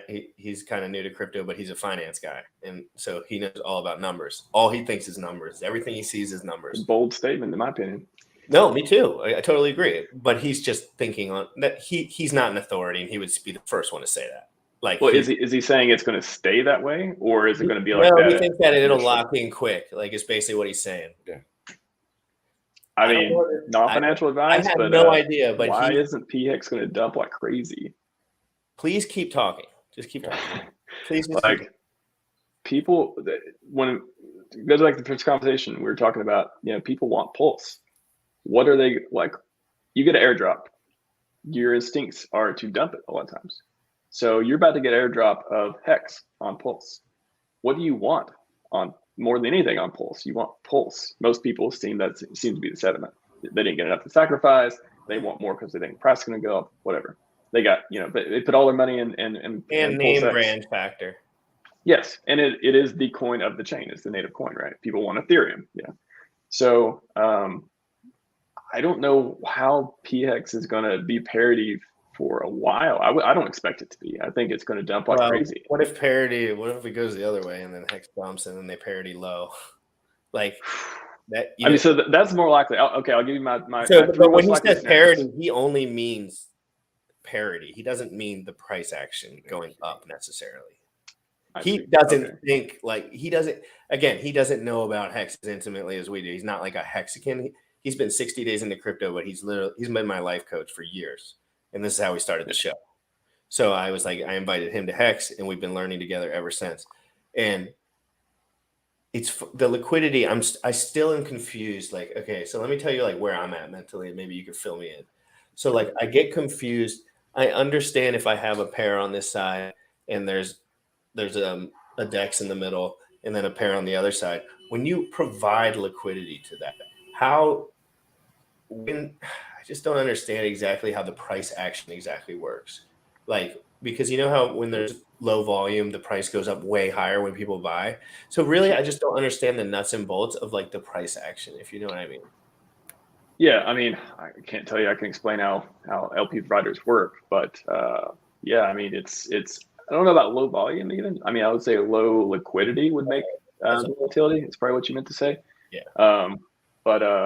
Yeah, I mean, I don't know. That's like a very deep technical topic. We need like a diagram. My bad. I think about this shit all day. So sometimes I'm like, no one's prepared. But in general, that's just what I'm learning about. Like right now, I'm learning about the nuts and bolts, just like everyone else, right? We're all trying to learn to a degree. I'd say just to this on Hex too, on PX, that I think up until the fork, whenever the fork is announced, I think Hex is going to pump. That's what everyone expects. Like logically, that makes sense to get the PX in the fallout after the fork. But there's going to be that time period where it's going to go. It may go way up, and then the fork happened, and then all of a sudden, all these people have all this PX. And again, what do they want? They want Pulse. They want Pulse X. They want whatever they missed out on because now they got free stuff to give it away. They're not thinking about PX being the future of the Hex chain. They're thinking about, I got free coins. I have less than other coins that I want. I'm going to throw it in. So I think the ratios on the pre-bridge, for example, I think the ratios are going to be insane. A Pulse is going to be very, very expensive on the pre-bridge for ratio trading before it even has a price because everyone's going to be wanting to throw their PX in to get it or their Pulse X, either way. So if you have a lot of Pulse, you may get a very nice price even before it even has a nice deal ratio-wise before it even has a price. So that's why it's going to be so insane. We talked about like this month, if Pulse Chain launches this month or even like early June, it's going to be insane. Like the number of events happening back to back, 24/7. You thought crypto market trading was 24/7, so much crazier than the traditional markets. Talk about Pulse Chain launch trading and all the stuff that's going to be happening. It's going to be insane. A daily stream at 11 a.m. Eastern. You're going to be tired, man. You're going to be like, I'm so tired today. Like, I can't sleep anymore. Like, it's going to be, I don't know if you're going to wake up or not. I'm a bodybuilder, so the one thing I got going for me is, like, I go to bed at the same time. I wake up at the same time. I'm very steady Eddie, so, like, that's why this daily show works well for me personally. But, like, it's not the style I would do if I was everyone. Like, some people are fire at just presenting, like, one topic and just nailing it. And this is kind of how I am in general. I just like to talk through stuff. I'm entertaining. I like to talk and bring people together. Like what I like to do is bring people together because it just makes everything grow a lot faster. For me, like I want to learn shit. I don't want to waste. I don't have to look up everything. I can invite guys on and, hey, give me the tax shit. You guys have done this forever. Like, come on. And then give me this stuff. And they love it. People love giving their information to someone who truthfully wants it. Like I truthfully want the information when I ask people questions. And that's why they love to come on the show, because I'm like, oh my God, like you're answering all my questions for me. I would have been looking this up anyway. You're incredibly valuable to me. It's like, it's a nice value prop. And it makes the community grow faster because guys like me can learn this and then we could just get on with it and get these streamers out there and just moving. You know what I mean? It's a win-win. I mean, you're less confused. Everyone else is less confused, and we all grow together. I mean, that's the biggest part of community you could ever want. So no, I think it's fascinating. We have, you yourself, so many different streamers who are getting information out there that people, they're only going to Google so much. Then they're going to be like, fuck this, I'm going to go do something else. You get some, if you're talking to them and they're listening to you and you're going over topics that make sense and you actually know about, like, that's how people are. That's how you get them in, and they don't want to leave. And if like, hey, we're the gym, you can go to McDonald's or you can go to the gym. Pulse chain, Richard R ecosystem, we're the gym. Healthy, wealthier, wiser, we're the gym. We're not McDonald's. Nothing against McDonald's, but that's the analogy. You're on mute. I said screw McDonald's. Oh. I came off mute to say screw McDonald's. I think that this is a good place to stop, guys. This has been absolutely awesome. I appreciate you so much, Hextech and Max. Do you guys have anything you want to shill before do you have anything, Hextech? I know I'm going to show your channel again, Max, because it's new and we got to get you some subs so we can get you rolling. What about you, Hextech? What you got? No, not right now. I'm being pushed in the channel direction, but I don't like to be pushed. So yeah, I'll let things grow organically. But you can, if you want to check me out, I'm Hextech16 on Twitter. So at Hextech16. I'll link you below. Okay, and I just guys, don't get yourself rinsed. Don't get yourself wrecked. If you see airdrops and you don't know, or you're new to the community, look towards some of these senior members. I don't want to put Hexo up there, but like Hexo was talking, he's like the meat shield. He was talking to RG3 and he's like, RG3, did you like claim that PLSD? And he's, oh yeah, I got it. It's good. Then he talks the next day, what's your long-term strategy? Oh, well, I haven't gotten around to it. Like, I'm going to do it today though. It's like, I'm the meat shield, but let somebody else be the meat shield, for you in a sense. So if you find trusted people, just be careful. And the other thing is don't feel like you have to do anything, sitting on your hands. Whales will tell you, whales done told you long time ago, you just need to sit on your hands and wait. I said that with Hex, do it with PLS and PLSX. You don't have to be the first one through the door. That's all I got. Delayed gratification doesn't have to be hard. It can be fun. Go create, go write, go blog, go live your life, and just go hang out. You're staked. You don't have to worry about it. Yeah. Go hang out with other Hexkins. Eat good food. Have great conversations. Meet in real life. Don't be a slave. You don't have to waste your life trading. It's insane. Like, I think that's one of the biggest things Richard has taught this community and myself too. Is I remember when I first got in crypto, I was blazing. I could get up every morning. If I slept for 4 hours, I would be okay for the first few months, because I was just all these coins going up and down. Oh, that's crazy. Yeah. And then I just learned, like, okay, this kind of sucks. I'm not doing anything with my life doing this. Like, I need to go back to first principles here and start. I need to start working. I need a job. I need to start doing my job better. Stuff like that. So anyways, Hedron though, I was telling, I think when you went to the restroom, I was telling HeckDex that I wrote a blog a couple months ago that when I was deep into studying Hedron. It's on the rhmax.org/blog. It's on there. The case for Hedron, that's when the FUD and everything was going around too, really motivated me to dig into it and go into some of the fundamentals, but some of the technical details that people may find valuable to dig into. Go ahead and drop that in the comments if you don't mind. Yeah. I'm gonna send you guys on your way. I got a coding appointment that I got to prep for right now. Oh yeah, I imagine it too. Fashion coders down below, guys. I'm sending you out. I'm sending I don't think I can do comments. Doesn't look like. Just go to YouTube. Just go to YouTube. Yeah, I'll drop it. Yeah. All right, Thanks. guys. I'm gonna talk to you both soon. Thanks for the invite. Thanks, Hextech. Yeah, thanks, Jim Rat. Appreciate it. Have a great one. Peace, guys. Take care. Boom, boom. Just like that. Get those dumb boys out of here.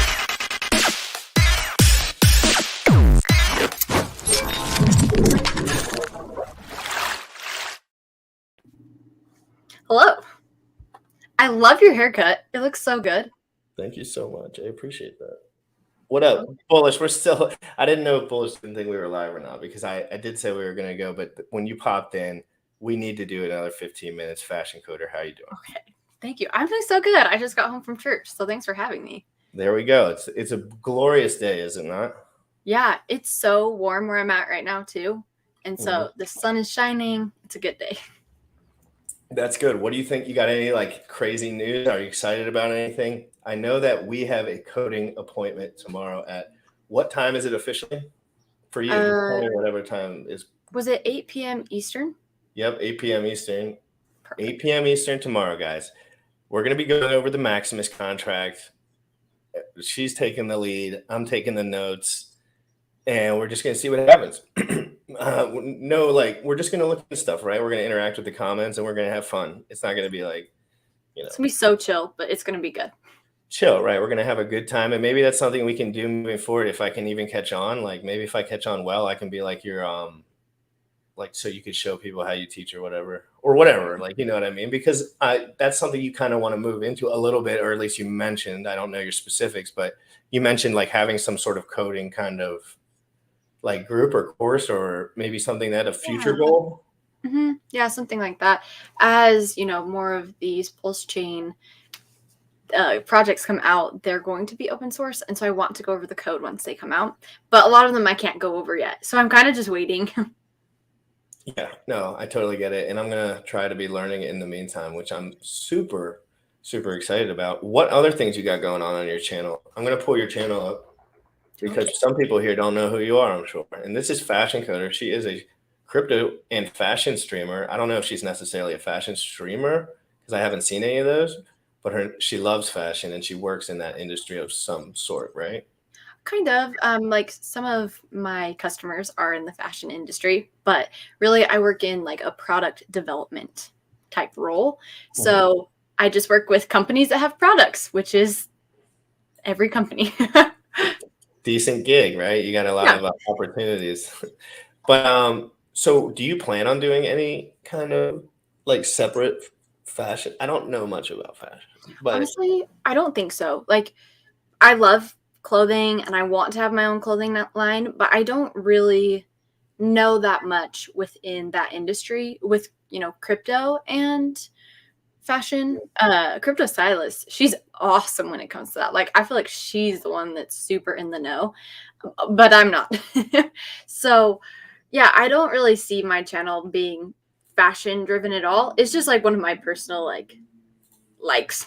It's kind of like people think that this show is going to be about gym rat stuff, but to be honest, like I'll put gym rat stuff on Instagram, but like other than that, like I just like crypto. Like I love bodybuilding and I love doing like stuff around people getting better, but like at some point it's like it's not that important. Like you can give people details about those things that really want it, but crypto is something that like on an open-ended spectrum people probably really need help with. Yeah. I feel like we're probably like one and the same. Like, you know, you're gym rat, I'm fashion coder. And so it's like these are things that we like, but it's not really things that maybe we're bringing into the space. Like maybe I'll do these coding reviews and you have this crypto fitness challenge, but it's not like the main focus, right? Mm-hmm. Yeah, no, totally. I totally just did that because it's like a shtick. You just need a shtick a little bit and then you can get involved a little bit easier. I didn't want my name to necessarily be Hex because I didn't know nothing about Hex when I got involved with all this stuff. And there's going to be a lot of other projects coming out. So I just wanted to be really open-ended with it. But at the end of the day, there's too much stuff to be taught in crypto. Like people actually need help. People are actually getting their lives ruined, as you could notice over the last 5 days. Yeah. Many men have and women have really gotten absolutely destroyed. Mm-hmm. I know you heard the news. I know you might not know like all the detail about it, but like, what do you think about all that stuff? Like, it's pretty wild if you really think about it. Like, people lost so much. Yeah, I think that's the saddest part. Like, it's just a cryptocurrency, but it was a lot of people's livelihood. And when you bring in like that humanity aspect of it, that's what makes it really sad, is like people are like losing things. And I saw someone tweet that someone committed suicide from it. I'm like, oh my gosh, that's like absolutely awful and so sad. Yeah, I mean, it's hard because people put themselves in these compromising positions. And I mean, crypto is pretty much a risky thing. Like, to a degree. So if you're going to put all your money in crypto, I mean, you could say you're smart if it all works out, but if it doesn't, you're going to be the dumbest dude ever. So like, you might as well just like spread yourself out a little bit. Just like I do with security. Like, I have 4 or 5 wallets now.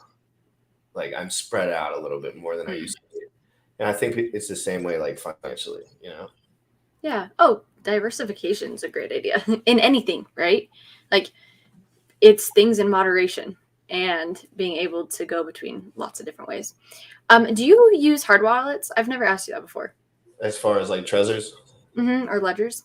Yeah, so I use Trezors. Okay. Personally. So do you know about that, or do you want to? I can help you real quick. Like, just understand it. I actually have 2, and I've already I've so you're just wondering my take on it. Like, you were just, yeah, I use them, but I have an account that I don't use it on. But again, I also have a different take. Like, I don't necessarily think it's 100% necessary if you know exactly what you're doing. But if you don't, it's more necessary. Like, if you're somebody who doesn't want to be like super obsessed with all of it, I would say the Trezor is probably the ease of access kind of like way. Okay. Yeah, that's a good way to look at it. I like that. And because people always tell you it's risky not to do it, and I'm telling you, I know lots of guys that don't do that and they don't care, because it's just like they have their stuff and they're 100% aware of everything that's attached to it. Yeah. But again, that takes another level of understanding that, like, I don't think the random people I would tell about crypto would know. So in general, you have to, when you're speaking to an audience, you would have to say that's the right way to do things. But in reality, there is some nuance there. If you know what I mean. Because it's just like, I mean, if you have nothing attached to a Raspberry Pi or a computer and nothing's ever attached to it, nothing's ever attached to it. It's just like, this is what it is. But if you're going to use other things on your, you know what I mean? I do know what you mean. So, and just being smart about it too. And sometimes, you know, when you're not aware of security, you can do things that maybe aren't as smart security wise. So yeah, no, I get what you're saying. What's your biggest blind spot, you think, within the crypto? Like, not like knowledge, but like, like, are you really hard on yourself, and are you really organized, or do you pretty much just, is this easy for you? Oh, I don't think this is that easy. A lot of things do click because I do have my background in computer science. So a lot of words that are used, I'm like, oh wait, like I've coded something like that before, or I've done something in that way. So having that background has really helped. But I've told you this before, like my background is not in finance. And so the whole financial like aspect of it, I feel like I'm still learning that and how like those worlds collide. Yeah, me too. It's hard. It's wild because it's all full of deception, taxes, and misinformation, really. So going through all of it, it's like, if you really want to learn this stuff, you really have to know that no one's really giving you the right information, but a few people. Like, you have to look through all the salesmen and all the marketing and that has to be on autopilot all the time, because you have to, once you understand that that's a thing, you understand that that's a thing. You can't ignore it, right? If you see someone saying Pulse Doge is huge, and then the next guy says Pulse Doge is, you're like, okay, I see a trend here. Okay, like I got to pay attention. So yeah, like I think speculative value is the one thing that just absolutely blows my mind. Like people, like Dogecoin went up 64,000% for no reason. Like, that's wild. People don't. I mean, oh my god! Like, it was a picture of a dog. 64,000% from the bottom, and so people don't understand things like Hedron, things like they think like, oh, if it doesn't work, if that, and it's like, no, if it's popular at some point. Like, yeah, the tokenomics, all that, but even at a baseline, like nothing, these things can become popular. So people need to understand that at the bottom, and then you can work on like the tokenomics and the game theory and the code, like from there. Because I don't care what it is, like Terra Luna could go back to $500 probably. You wouldn't be surprised. I wouldn't be surprised. Nobody in crypto would be surprised because it's such a ass backwards world now. Yeah. True. Stepping up the hair game. Thank you, Ross X. I appreciate that. Yeah, serious. Beautiful eyes, fashion coder from Matey JH. I agree. So thanks to everyone for being here. Fashion coder. I'm gonna see you tomorrow night. Yes. We'll be on stream tomorrow. And that is classes in session. Heck yeah. But in a fun way. And we're going to be learning the maxi, or I'm going to be learning the maxi contract. She's going to be showing me a little bit of what she's all about with that stuff. And I'm going to be learning because I'm starting to try to interpret code so I can learn better. Is that the way to do it? It'll be great. Bit Finesse said, we just need to all get smarter, learn more, do more. Code must be on our agenda. And I think that's so true, that looking at the code is really going to tell us the truth about these projects, right? And so I'm glad that I'm in this space and I can read code and hopefully, help you with that. Yeah, no, I so appreciate you. And that's why I think you are awesome, because unlike stooges like me, you came in with some prior knowledge that helped you propel forward. Luckily, I have razor sharp abs, so people followed me. But I think in general, my learning curve was steep. I had to put in like 12 hours a day, literally, like just to get caught up. But I did. It only took a month or so, and I did. Mm-hmm. And now I'm here. But like, I would have rather just done it. I had to do family pictures today, and my sister. How was that? It was like a Christmas present. So my sister was like, "You can't come if you don't cut your hair," and I was like, should I do this or be like a mean like? And then I was like, no, I want to see the kids. So, and I wanted to look good again because my hair was absolutely disgusting. GRC haircut means launch in a few days. I 100% agree. Are you excited for launch? And are you going to come on to the 24-hour live stream to say what's up to the people? Oh, I should. My dad and I were both going to take like the whole day off, and we're going to have a party at my parents' house. What? So, yeah. Too bad we don't live in the same state. It's so cool. I'm so FOMOing. It's going to be fun. They're having pulse chain parties, guys. Yes. Maybe I'll live stream from there. Tell them to just come on for like 5-10 minutes, say what's up. Okay. Hey, maybe that'd be cool. Maybe you can set up the camera and be like pulse chain party, but don't be like, obviously, if it's like look. Yourself. There's a 24-hour stream. Yes, there is, guys. There is a 24-hour stream. Funny enough, you ask. Hold on, I gotta pull it up. My bad. Pulse chain launch, 24-hour stream. Guys, I am going to sacrifice my life and my sleep. Nah, just kidding. It's going to be so fun. I'm so excited because I probably wouldn't sleep anyway. So we're just going to be all jacked up, making sure no scams, making sure everyone's locked in with their security. I mean, obviously, I'm not going to be able to answer every specific questions, but like I'm going to every tweet that RH goes over just to keep people, there's going to be a lot of scams, pretty much. Yeah, and there already are, right? It's crazy. Do you have anything coming up today, or I'm going to pull your stuff up real quick and then I'm going to get off. Do you have anything coming up today? Any scheduled videos or anything? I realized I've been going into all these projects like that are in the ecosystem of Pulse Chain, and I've actually never gone over what the Pulse Chain network is and what Pulse is. So I'm going to go into that, and I think I'll also do a video on PulseX. Yeah, my channel's been a little bit bare the last week. That's all right. People are behind you. So as long as you just make a little content here and there, all your stuff is very good.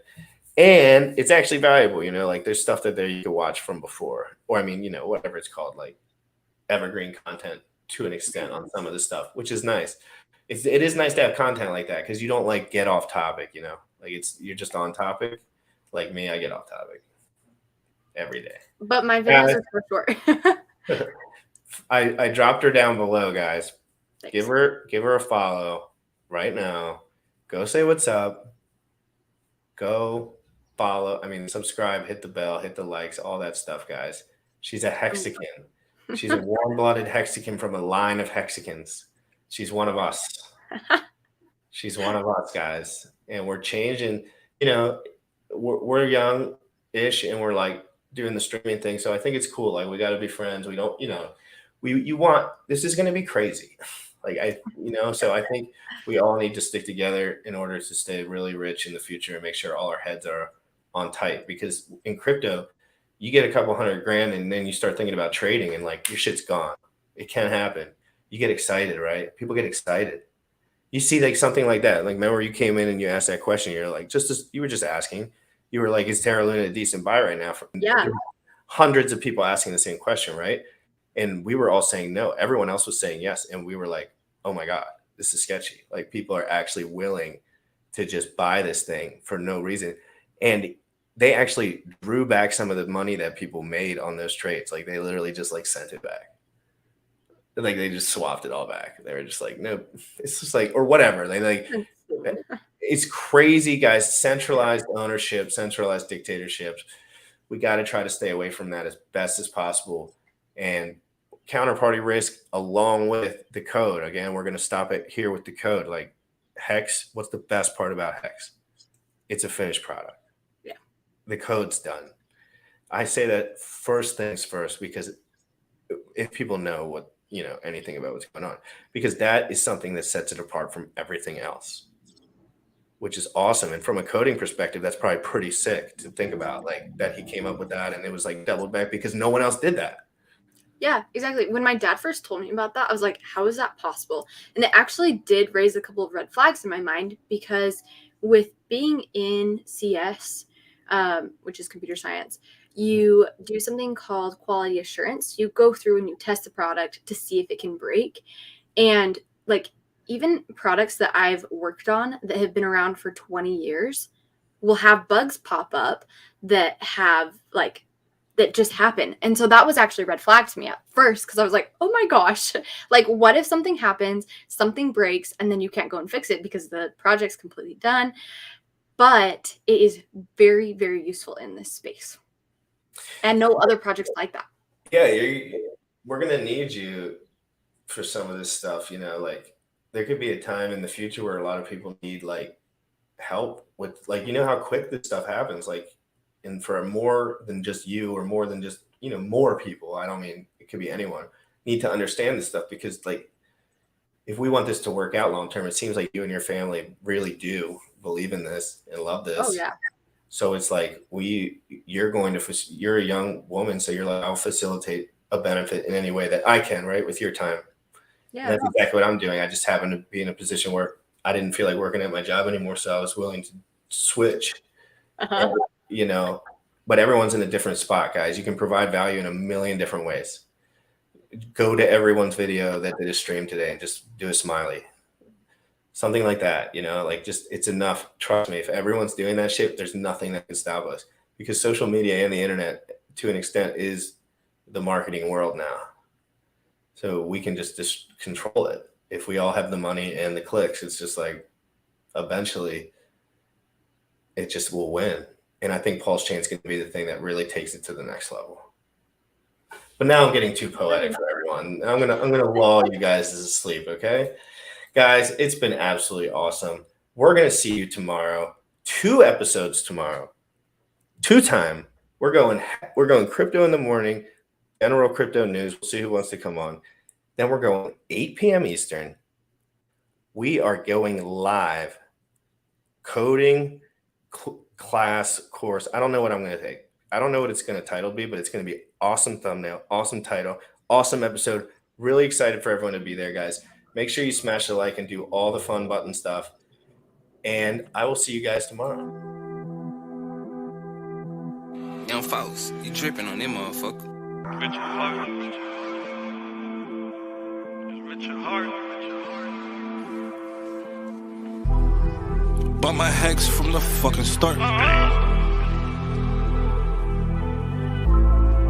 .1 every day we mark. Buy my hex from the fucking start. Sacrificing all this bread like I'm Richard Hart. Got paid on big payday and I had a hairy start. Now I'm checking on my pulse just to check my heart. Buy my hex from the fucking start. Sacrificing all this bread like I'm Richard Hart. Got paid on big payday and I had a hairy start. Now I'm checking on my pulse just to check my heart. Checking my MetaMask moving. Look at the hex, he is mooning. Looking at why they be choosing. Peter is why they be losing. Pull chains out, gonna get me a check. He's gas up and it got me a mess. Remember the times he died collect. Hex I been eating, I'm dying in the best. Getting this back like a year ago. Getting this post, I ain't letting go. Swerving the ring like a Lambo. Getting this back like a year ago. Getting this post, I ain't letting go. Swerving the ring like a Lambo. Buy my hex from the fucking start. Sacrificing all this bread like I'm Richard Hart. Got paid on big payday and I had a hairy start. Now I'm checking on my pulse just to check my heart. Buy my hex from the fucking start. Sacrificing all this bread like I'm Richard Hart. Got paid on big payday and I had a hairy start. Now I'm checking on my pulse just to check my heart.